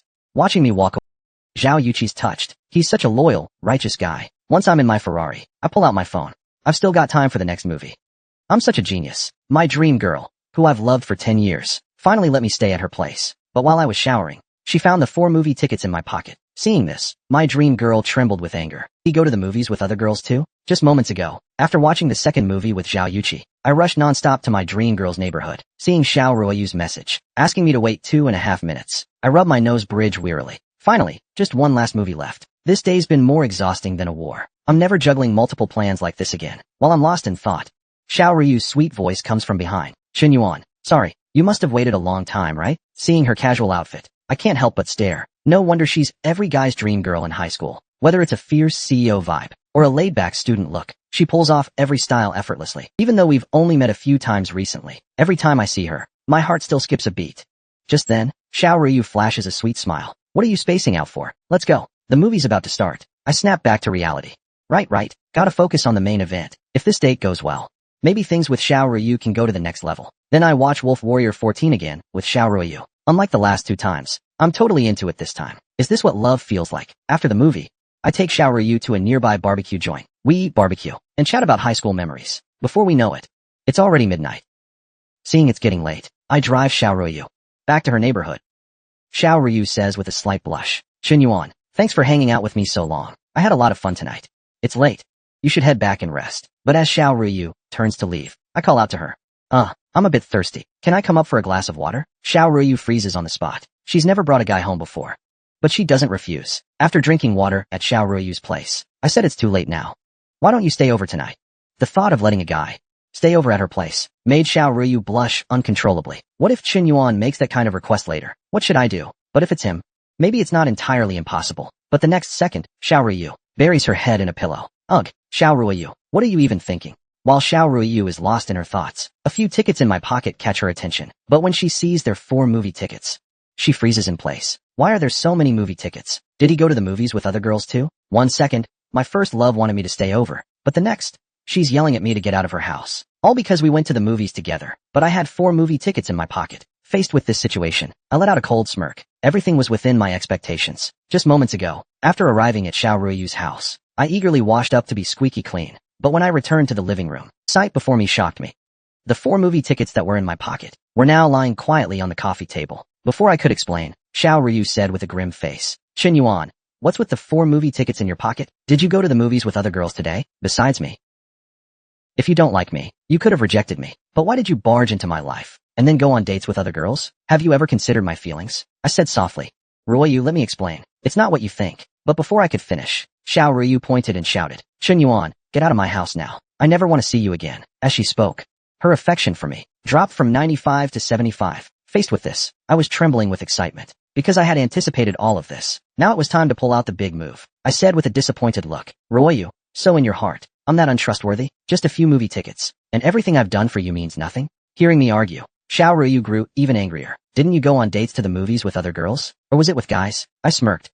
You actually guessed it. So I immediately called my good brother Lu Wenjia and put it on speaker. Then I handed the phone to Xiao Ruoyu. Ask Lu Wenjia yourself if I went to the movies with him today. 2.5 minutes later, the call connected. Lu Wenjia's sleepy voice came through. UNZ, what's your deal? Calling me at 2:30 a.m. for what? Xiao Ruoyu grabbed the phone. Lu Wenjia, it's Xiao Ruiyu. I want to ask if Chun Yuan went to the movies with you today.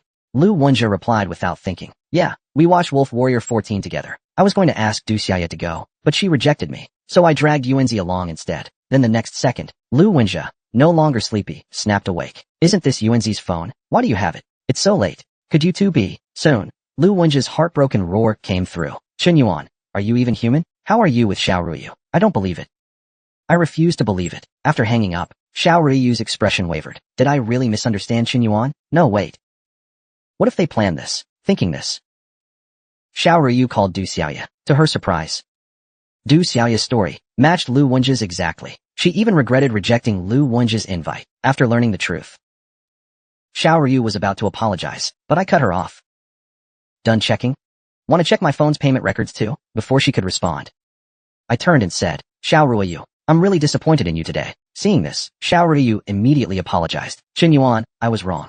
Please don't go. It's my fault. I shouldn't have misunderstood you so easily. I responded with a heavy door slam. After closing the door, I wiped the sweat off my forehead. Phew. That was close. Good thing I prepared. Otherwise, I'd have crashed and burned. This guy's juggling 7 girls. Yet his first love isn't even mad. Instead, she's sympathetic to his busy schedule. Just moments ago, with my brother's assist, I cleared Xiao Ruiyu's suspicions. But when she asked me to stay over, I turned and left. Doubting me over a few movie tickets? Xiao Ruiyu, you've really let me down. The next morning, I received an apology message from Xiao Ruiyu. Chun Yuan, I'm sorry. I misunderstood you last night. You're right. A relationship needs mutual trust. I quickly replied. It's okay. It's my fault too, for not explaining clearly beforehand. I should apologize to you. Seeing this, Xiao Ruiyu was touched. It was my mistake, yet he apologized first. Chun Yuan is so gentle. While moved, Xiao Ruiyu's affection for me skyrocketed. Sensing this, I let out a long breath. It's finally back, even a bit higher than before. Good thing I was prepared this time, or I really would have screwed myself over. This incident was a wake-up call. The system assigned me 7 simps to handle, but I need to differentiate them. Some are just tools to use, while the rest need careful relationship maintenance. I must max out their affection to complete devotion. After all, who doesn't dream of a harem? Kids make choices. I want them all. While I'm lost in my fantasies, 2 female classmates' conversation catches my ear. I heard Senior Tang sponsored the school team and set up a King of the Court competition. Let's go check it out. The basketball team has so many hot guys. I pause. What's Tang showing up to now? Since I've got nothing else to do, I head toward the gym.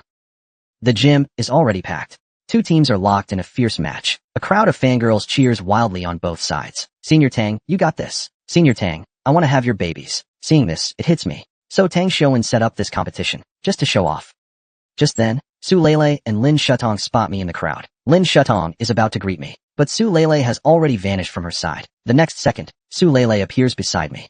Chun Yuan, you're here too. What a coincidence. Lin Shutong, seeing this, is furious. That sneaky green tea beat me to it. Damn it. Just as I was about to speak, someone lightly tapped my I saw Hijin looking at me with a beaming smile, saying, Chun Yuan, hey there, do you like playing basketball too? This gave me an instant headache. 1 basketball game, and 3 fangirls show up together. What a hassle. Meanwhile, a few male classmates watching this were green with envy. Rumor has it, to pursue Chun Yuan, Hijin straight up dumped her ex-boyfriend. While the 2 were gossiping, Qin Bingxue appeared behind them with Zhao Yuqi, gossiping about a girl behind her back. That kind of behavior makes me sick. You disgusting guys are stinking up the entire gym. Zhao Yuqi, standing nearby, looked embarrassed. Alright, let's just watch the game. At that moment, Tang Xiuan, in the center of the court, noticed us. Damn it. Why is that lousy Chun Yuan here too? And are those 3 girls blind, or what? Why are they fawning over Chun Yuan? Can't they see the real star right here? But seeing Zhao Yuqi show up, Tang Xiuan suddenly hatched a plan. Perfect, Chi-Chi's here. This is my chance to redeem myself. With my 2.5 years of basketball practice, there's no way that scrawny Chun Yuan can beat me. With that thought, Tang Xiuan hurled the basketball at me. Luckily, my quick reflexes caught the ball, or it would have smashed my face into a pig's head. Then, with a grim expression, I said, Tang Xiuan, what's your deal? Lost a piano, so now you're sneak attacking me? That's pretty childish, don't you think? Tang Xiuan sneered coldly. Revenge, you're not worth it. Dare to go one-on-one with me. I'll spot you 10 points. The basketball team captain, with 2.5 years of training, got schooled by a rookie. Not only was he knocked flying by the opponent's pass, but his prized slam dunk got effortlessly blocked. It all started when the campus heartthrob Tang Xiuan, to show off in front of classmates, challenged me to a one-on-one basketball duel. I was so pumped, my veins were popping. You want to play? Fine, I'll play with you. I flung the basketball back at Tang Xiuan, accepting his challenge. Seeing this, Tang Xiuan sneered again. A mere amateur dares to take me on? You really don't know what's coming. But the next moment, The teammates watching were dumbfounded. Tang Xiuwen was knocked back 2.5 meters by my pass. Zhao Yuqi, watching this, was thrilled. My gosh, Senior Tang, the basketball team captain, couldn't even catch Chen Yuan's serve. Meanwhile, Qin Bingxue looked utterly unimpressed. Just a brute with raw. Tang Xiuwen, sprawled on the ground, was in complete disbelief. How could there be such insane power? Chen Yuan looks so frail. Who'd have thought he'd have this kind of strength? I walked up to Tang Xiuwen and mocked him. Can't even catch a ball? And you want to duel me? How about a 5-on-5? Let me test the school team's skills. At those words, everyone present was shocked.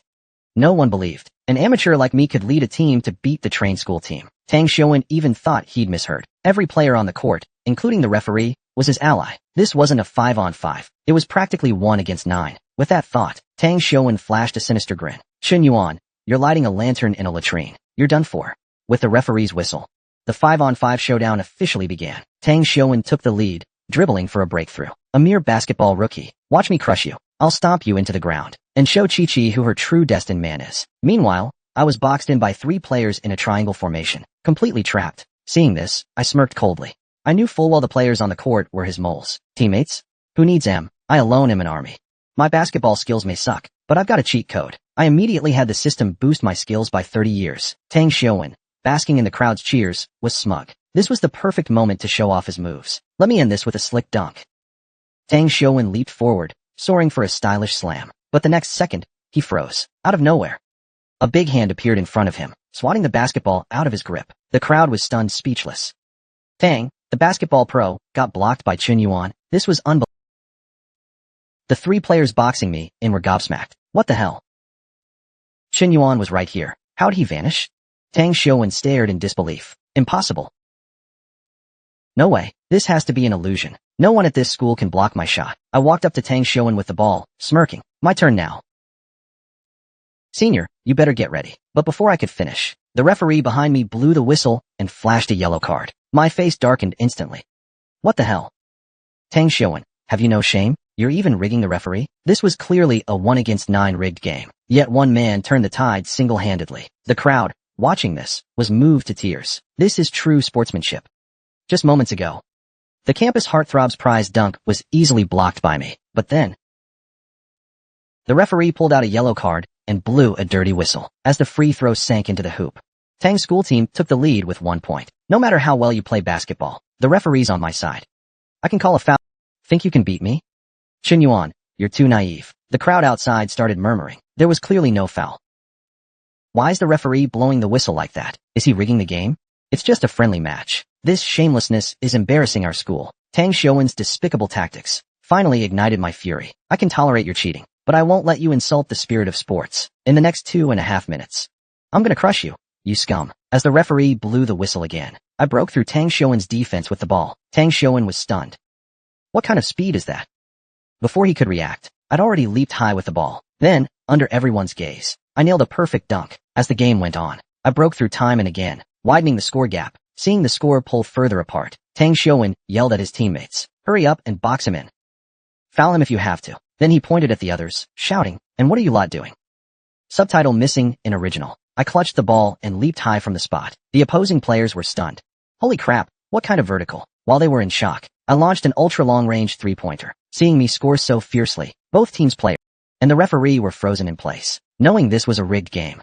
Did he really have to go this far? My figure, breaking through with the ball, made the referee pause and thought, why is he so determined? Just to earn everyone's respect? It reminded him of something his father once said. A referee is the D-Shan of any game. The moment you blow that whistle, you must do so with a clear conscience. The other players also recalled their coach's words. The outcome of a game isn't just about the score. It's about your passion for basketball and whether you gave it your all. Chen Yuan knew this was a rigged match. Yet he didn't back down one bit. That's true love for basketball. At this thought, the referee and players from both teams shed hot tears. Compared to this man, they felt utterly shameful. They were practically desecrating the sport of basketball. Seeing this, I blush. Why is everyone getting so emotional? Just then, the crowd watching the game gasps in shock. What's going on? Has the basketball team lost it? The players who were blocking me suddenly part to the sides, leaving me to face Tang Xiuwen one-on-one. Seeing this, I'm full of question marks. This is my love for basketball. What the heck?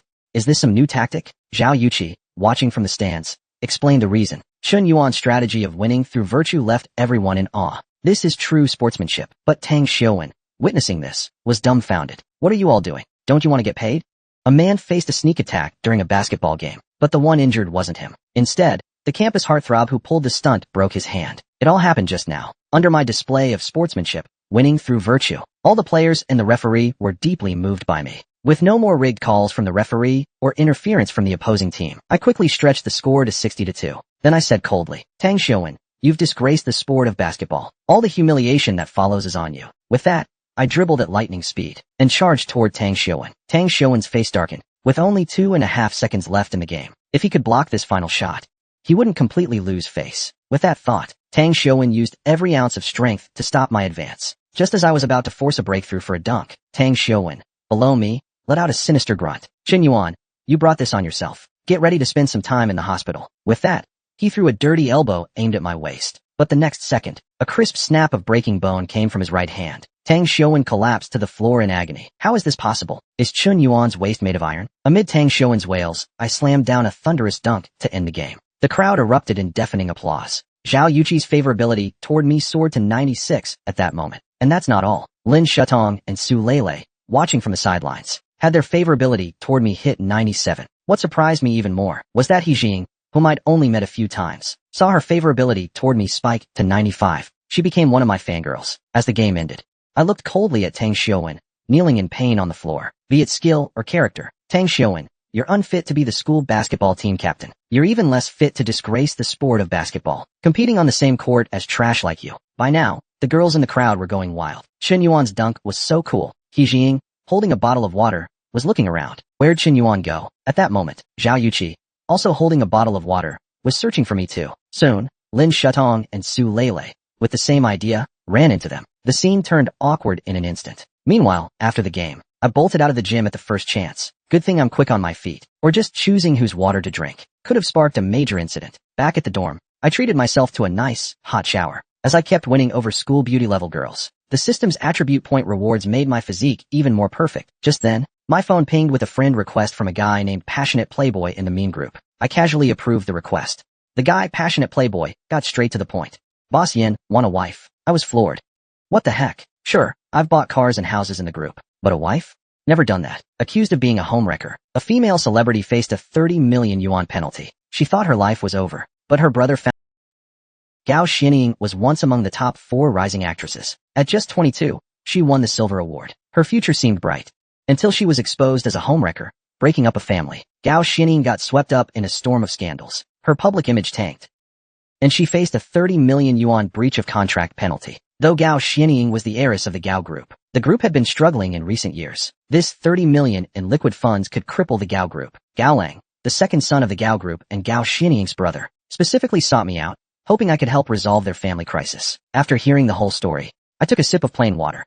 So when you asked if I wanted a wife, you meant I should marry your sister and pay a 30 million yuan dowry to become your family's live-in son-in-law. Gao Lang instantly got nervous. Yana, please don't misunderstand. I said that because I was afraid you'd ignore me. As he spoke, he slapped the table angrily. My sister was clearly framed, but no one believes her. Public opinion is now completely against her, and she's being forced to pay huge penalties for breach of contract. Then Gao Lang scratched his cheek awkwardly. Yana, actually I wanted to ask if you'd consider buying my sister's villa. Hearing this, I paused to think. Now that I have the loyal puppy system, I really do need a house of my own.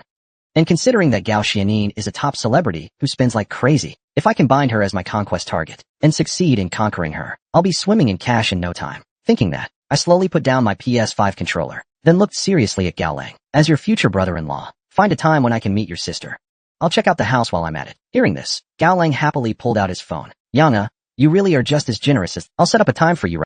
At this moment, when Gao Lang looked at me again, it felt like I was glowing with naive sucker energy. I heard Yana recently invested a huge amount in the Shao Corporation. If my sister becomes his wife, maybe that's not such a bad thing after all. Meanwhile, in a villa district in Hansheng, Gao Xianying was angrily shouting into her phone. Tell that tiger lord to get lost. I know she has power, but if she thinks these rumors will make me submit, that's not happening. With that, Gao Xianying hung up the phone. Then she angrily smashed a pillow against the wall. Damn men.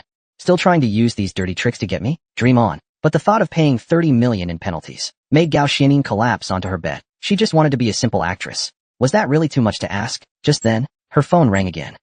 Gao Xianying answered the call, ready to explode. But Gao Lang's excited voice came through. Sis, it's me. You don't need to worry about the money anymore. I found you a sugar daddy husband, president level. Hearing that, Gao Xianin hurled another pillow in rage. You rotten little brother. Are you really trying to sell me off to some sleazy guy? Gao Lang was flustered. Sis, don't say it like that. I found you the legendary Yanji as your backer. But after hearing her brother's description, what popped into her mind was a greasy middle-aged man with a rose in his mouth. Here he comes. President Yan's 8th conquest target has arrived. But the first thing I said upon meeting her was asking her to be my secret lover. I thought she'd flat out reject me. But instead, she asked for a 10 billion yuan Thompson Riviera apartment. Hearing that, my eyes lit up. Just one. How about one for your parents and brother too? Otherwise I won't feel secure in this relationship. Turns out just earlier, to help his sister deal with the 30 million in penalty fees, Gao Lang found her a super rich backer. But when Gao Xianin found out, she scolded him furiously. What kind of stupid backer is this? It's definitely just another gross guy trying to take advantage of me. Gao Lang, how dare you help outsiders screw me over? Wait till you get home. I'll deal with you then. Gao Lang quickly tried to explain. Sis, just trust me this once. President Yin is really incredible. He'll probably be there any moment now. Show him the house first, okay? Before he could finish, Gao Xianin hung up the phone, then collapsed on the bed in frustration. I stared at the villa in front of me in surprise. I didn't expect this big star Gao Xuanin's home to be so close to the one I bought for Zhao Yuqi. They're practically next door. I walked up to the door and pressed the doorbell. Hearing the sound, Gao Xianin, her brows furrowed in frustration. He's already here? Has he never seen a woman in his past life? How disgusting. After all, in her eyes, this so-called Yana was just a greasy old pervert. Hearing the doorbell ring non-stop, Gao Xianin threw on a jacket and walked toward the door. Then she opened it. So impatient at his age, you're about to break my doorbell, old man. But the next second, she slammed the door shut, a blush appearing on her cheeks. The man before her was nothing like the greasy uncle she imagined. He was actually a refined and handsome young man. Hello, are you Miss Gao Xianin? I'm a friend of Gao Lang. As I entered the villa, Gao Xianin stammered, unable to form a sentence. This guy is actually Yana? He's way too young and handsome. I've acted in so many dramas, but I've never seen an actor with such presence. Seeing Gao Xianin frozen in place, I calmly said, Miss Gao, no need to be so nervous. Just treat this as your own home. Please, have a seat. Gao Xianin smiled awkwardly and said, Hello, Yana. Aren't you going to keep looking at the house? I responded calmly. I didn't come here for the house. I came for you. Miss Gao, would you be willing to be my secret lover? As soon as I finished speaking, the system issued a notification. Loyal puppy mission initiated. After conquering Gao Xianin, you will gain 30 attribute points and the skill, acting mastery. I smirked and thought, why beat around the bush when I can get straight to the point? Let's see how she'll respond to this. Hearing my words, Gao Xianin was momentarily stunned. She hadn't expected me to be so blunt. Then her expression turned cold. You want me to be your secret lover? Who do you think you're insulting? Just because you have some money, you're this arrogant? Watch how I humiliate you. Thinking this, Gao Xianin raised her chin and said, You're really direct. I'll give you that. Being your secret lover isn't out of the question, but I have a few conditions. First, you have to buy me a top-tier luxury car worth over 10 million. Second, you must give me a Thompson Riviera apartment in Shanghai worth over 1 billion. And lastly, you have to invest in 2 films of over 500 million each. And I must be the lead actress. If you think that's too much. Before she could finish, my eyes lit up. That's all you want. Should I throw in a house for your parents and brother too? Otherwise, I wouldn't feel at ease with this secret relationship. Hearing that, Gao Xianin was dumbfounded. Is this guy even sane? He just met me, and he's a top-tier celeb. Yet he asked me to be his secret. The woman just smiled and said, I won't agree to anything less than 30 million. She thought that would make me back off. But the next year, I transferred her 100 million as pocket money. Meanwhile, in a wealthy district of Hancheng, Gao Lang excitedly arrived at his sister's villa. Seeing the LaFerrari parked outside, he was even more thrilled. Isn't that President Yan's car? Did he not leave yet? He rushed into the villa, but found his sister sitting on the sofa in a daze. Sis, why are you here alone? Where's President Yan? His car is still outside. Gao Xianin, eyes vacant, replied, You mean that LaFerrari? President Yin gave it to me. As soon as she said that, Gao Lang immediately shouted in awe. That car's worth over 20 million. Why didn't he give one to me? At that moment, Gao Xianin continued to daydream aloud. President Yin not only he also transferred me some money. Upon hearing this, Gao Lang chuckled. President Yin really is impressive. Is it a down payment for a house? Was it 1 million or 2 million? But when he saw the amount on his sister's phone, Gao Lang was dumbfounded. It was a freaking 100 million. He had never seen that much money in his life. Then Gao Lang's eyes lit up. The house hasn't even been bought yet, and President Yin already gave 120 million. Could it be that President Yin really likes my sister? At that thought, Gao Lang immediately started celebrating. Am I about to become President Yan's brother-in-law? Seeing this, Gao Xianing was speechless. This little brother is truly hopeless. She then recalled the serious look on my face when I asked her to be my undercover assistant. That Ferrari is now under your name. And here's 100 million in pocket money. If it's not enough, come back to me. I just can't stand to see a beautiful woman suffer. Normally speaking, Gao Xianing would have kicked me out in a rage. She's not the type of woman who can be bought with money.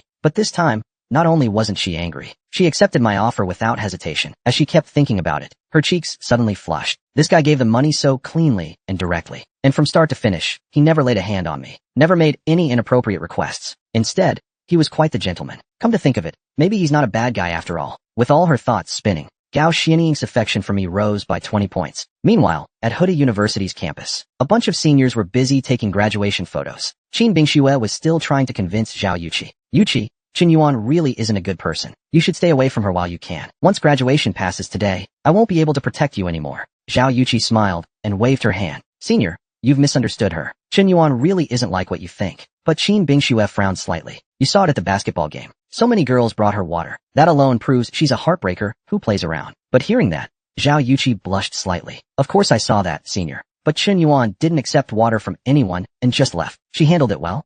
I don't see a problem. Qin Bingxue folded her arms and continued. Then how do you explain what happened next? Qin Yuan staged that whole hero rescue after your birthday party just to flirt with me. And you still think she did nothing wrong? Zhao Yuqi quickly pulled up her photo album. Senior, I think you're overly paranoid about men now. Honestly, I'm starting to worry about your mental state. As she said that, she handed a photo to Qin Bingxue. Qin Yuan is a great person.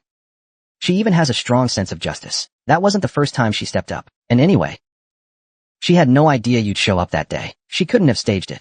Staring at the photo on the phone, Qin Bingxue's eyes widened. Did I really misunderstand Qin Yuan? Was it all just me demonizing men too much? Thinking this, Qin Bingxue ran off, without even looking back at Zhao Yuqi. This is so embarrassing. Turns out it was all just my delusion. Qin Yuan stepping up was just her usual behavior, but I actually thought she was trying to flirt with me. The once cold and aloof senior, who used to hate all men to the core, was now skipping meals and losing sleep over one. Meanwhile, in a listed company office, everyone else worked steadily, but Qin Bingxue's head was full of messy thoughts. How embarrassing. I actually told Yuqi that Qin Yuan was trying to seduce me. Even though so many days have passed, Qin Bingxue still couldn't forget the shame. Every time she thought about it, a memory would resurface in her mind of me protecting her from those thugs that day. And thinking about that, Qin Bingxue's face flushed red with embarrassment. What's wrong with me? I clearly hate men so much. This feeling is so weird. Just as Qin Bingxue was lost in her thoughts, the CEO's voice came from the office. Xiao Qin, come in for a moment. I have a task for you. Moments later, Qin Bingxue entered the CEO's office. The female CEO spoke seriously. The business elites in Hanqing are organizing a charity gala. Xiao Qin, attend the event on my behalf as my assistant. And I have another task for you. Qin Bingxue asked curiously. What would you like me to do, CEO? It said that the legendary tycoon, President Yin, will attend this charity event. Your mission is to connect with this wealthy man and pave the way for future deals for the company. Hearing this, Qin Bingxue agreed on the spot. She thought that working for a female-led company would mean avoiding such situations, but it still came anyway. Since this was her first job after graduation, she had no choice but to accept it. So Qin Bingxue reluctantly said she would try her best to complete the task, but the CEO issued it as a direct order. She must complete it. Meanwhile, back in the school dorm, I was chilling while listening to Zhang Haoyin gossip. Yin bro, have you seen the trending topics? That punk Gao Lang's sister is stepping up herself to rip open the entertainment industry. As soon as I heard it involved Gao Xianying, I got excited. I immediately walked over to my desk and opened my laptop. Trending topic number 1 read, Gao Xianying exposes the entertainment industry. With 270 million hits, it crushed every other trending topic. Gao Xianying even posted on Weibo herself. At this point, I can't stay silent anymore. I must speak up for all victims harmed by that scumbag. Some people in the comments supported her, but lots of trolls came to smear her too. Gao Xianying, you've got so much dirt on yourself, and yet you dare to call others out? Listening to Zhang Haoyin's explanation, I got a good idea of what was going on. Apparently, some industry big shots saw that the Gao family was declining and tried to exploit Gao Xianying. After being rejected, he spread rumors to ruin her career. I didn't expect Gao Xianying to have such backbone, willing to risk her future just to stand up for herself. Then Zhang Haoyin brought up something else. Yin bro, there's a charity auction in Hanqing soon. All the top elites of Hanqing will be there. You've got to show up, bro, seriously. Hearing that, I got interested. Another perfect place to throw money and show off. Even if you didn't say anything, I'd still go. But before attending the charity auction, there's something else I need to take care of. Meanwhile, in a villa, Gao Xianying said angrily, their hired trolls are going all out. Quick, use burner accounts to drown out the hate. I refuse to believe lies can bury the truth. Her assistant said in frustration, Miss Gao, our company account is running dry. They've spent a lot of money, hired top-tier PR and bots. Their attack is overwhelming. We're barely hanging on. Just then, Gao Xianying suddenly received a text. Seeing the incoming transfer of 100 million, she was shocked. Did that guy see the trending topic battle and worry I didn't have enough money to fight back? But the next second, she pouted arrogantly. Stupid jerk. Always flaunting your cash everywhere. You think you're so rich, huh? Still, despite her words, Her favorability toward me instantly rose by 20 points. A guy all dressed up for a charity gala ended up clashing outfits with the security guard. A student nearby mocked immediately. Isn't that Chun Yuan? What? You're working here as a security guard now. Little did they know. It was exactly the tycoon Yin Zong he had been waiting for at the entrance. At this moment, at the Han City charity auction dinner, all kinds of social elites were flocking in. On the surface, it was a charity auction party. But behind the scenes, it was a gathering for Han City's elites at the banquet. Xiaobai looked at Gao Lang curiously and said, "You're glowing these days, huh? Weren't you gloomy all the time before? Because of your sister's issues? Why do you look like a different?" Gao Lang smirked maliciously. "Isn't it because my sister recently got to know Mr. Yen? Now, you could say Mr. Yen is half my brother-in-law. Good things do lift the spirit." As soon as he said that, the rich kids around him looked stunned. "You're talking about that tycoon Yen who splurged billions on Shark Life and then bought up shares in the Xiao Group? I heard he's incredibly powerful. Even Han Sanshui gets crushed by him." Hearing that, the others chimed in loudly. "No wonder we saw your sister online the other day, facing off against half the entertainment industry. Turns out she has a tycoon like Mr. Yin backing her. Young Master Lang, you have to introduce me to Mr. Yin someday. My old man has wanted to connect with him for ages." Hearing that, Gao Lang lifted his nose proudly. Sure. My brother-in-law just invited me for drinks the other day." Meanwhile, Tang Xiuan couldn't sit still any longer, listening to their bragging. He immediately got up, saying he needed to use the restroom. On the way, he looked frustrated. "So what if your sister became someone's mistress? Why act all high and mighty? If not for Mr. Yen, you, Gao Lang, wouldn't even deserve my scraps." Tang Xiuan knew exactly what this charity banquet was really about. It was essentially a venue for Han City's elites to carve up future benefits. Through this event, these power players would decide the profit allocations for the next decade. Mr. Yen, the tycoon, was the banquet's most prominent guest, and over this period, Tang Xiuan had done research on Mr. Yen's news. He had already mentally profiled Mr. Yen, with a margin of error no more than 5%. Mr. Yen was definitely a graceful and burdened man, with deep ambition and foresight. Even if he preferred to stay low-key, his exceptional aura couldn't be hidden. And you losers want to befriend Mr. Yen? Keep dreaming. I'll just wait for Mr. Yen at the entrance and intercept him before you do. At that thought, Tang Xiuan ran straight to the entrance, waiting for the tycoon Yen he longed to meet. If he could successfully befriend him, he would surpass his older brother Tang Aojia and become the most valuable. Even though I'm wealthy now, deep down I still feel pressured to prepare for this banquet. I really went all out, splurging on 2 bespoke suits from Dabo Lu. Thinking about it now still hurts. So this is what it feels like to spend my hard-earned money. Suddenly, my pupils widened in shock. What the hell? The security guard at the entrance is wearing the exact same suit as me? Do rich people really dress their bodyguards this fancy? This is a crime against fashion. Just then, a voice came from behind me. Isn't that the basketball prince, Chun Yuan? Tang Xiuan appeared in front of me with a mocking face. Weren't you quite the poser before? What now? Came here to be a security guard. I replied with a blank expression. Sorry, I'm not security. I was invited to attend the charity, and we're not that close, so stay away from me. But Tang Xiuan was convinced I was just putting on an act. He sneered coldly. Attending the banquet? Perfect, I'm going in too. Let's go together then. But just as I was about to enter, a guard stopped me. Excuse me, sir. May I see your invitation, please? Seeing my confused face, Tang Xiuan immediately got sarcastic. No way. Who comes to a banquet without even having an invitation? Chun Yuan, stop pretending. Being a security guard isn't shameful. Why act like you're rich when you're not? Shun Hao attended an auction, but was mistaken for a security guard and stopped at the door. Seeing this, senior sister pulled out an invitation to vouch for the man, but instead of being grateful, he snapped at her for meddling, saying it would only slow down his swagger. At the Hanqing charity auction, a luxury sedan pulled up slowly to the entrance. Qin Bingxue, in a sleek black gown, stepped out of the car, taking in the grand scene. She let out a sigh of awe. So this is the charity gala. Qin Bingshue's arrival instantly drew the eyes of countless elite men. Which prominent family is she from? She's stunning. Her beauty outshines Xiao Ryu of the Xiao family, and Gao. Feeling the predatory stares behind her, Qin Bingxue frowned slightly. Truth be told, she despised these events. But to complete the task assigned by the CEO, she had no choice but to attend. If she could successfully convince Boss Yin to invest in their company, she'd secure a permanent position ahead of schedule. Just then, a commotion caught Qin Bingshue's ear. No invitation, and you still want to join the gala? Have some shame. Stop pretending to be someone you're not. Following the noise, Qin Bingxue spotted me, arguing with the security guard over not having an invitation. What's Chun Yuan doing here? I snapped at the guard, clearly annoyed. I told you, I didn't get an invitation, but I'm definitely an invited guest. Tang Xiuan, standing nearby, kept mocking me. Everyone knows all guests received invitations. Those without are VIPs, like my brother, Tang Aojia of the Tang Group, or President Chung of Shark Group, and the internet's top tycoon, Boss Yin. Tang Xiuan smirked sarcastically. So tell me, Chun Yuan, which big shot are you? At that moment, Qin Bingxue stepped forward. She pulled out her invitation. He's with me. Each invitation allows one guest, right? He's my friend. The guard, seeing the invitation, said nothing more. But I looked puzzled. That's weird. Doesn't this woman hate my guts? What's gotten into her today, stepping in to bail me out? Qin Bingxue turned and said coolly, come in with me. But let's be clear, I'm not helping you because I've warmed up to you. I'm just repaying a favor, that's all. At that, a faint blush crossed Qin Bingshue's face, recalling the night I played her hero. I scoffed at her words. And yet you think you're doing me a favor? Qin Bingxue, where do you get that confidence? I shook my head, acting nonchalant. You call that repaying a favor? That's a raw deal for me. I'm here as an invited guest, not your sidekick. So, Qin Bingxue, mind your own business. This isn't the Huda Student Council. Qin Bingshue's face flushed with anger. I try to help you, and you mock me? I shouldn't have bothered with you. Go to hell. Men are all trash. Seeing Qin Bingxue tremble with rage, I just rolled my eyes. You're the one who insisted on helping me. I never asked for it. The onlookers were quick to judge.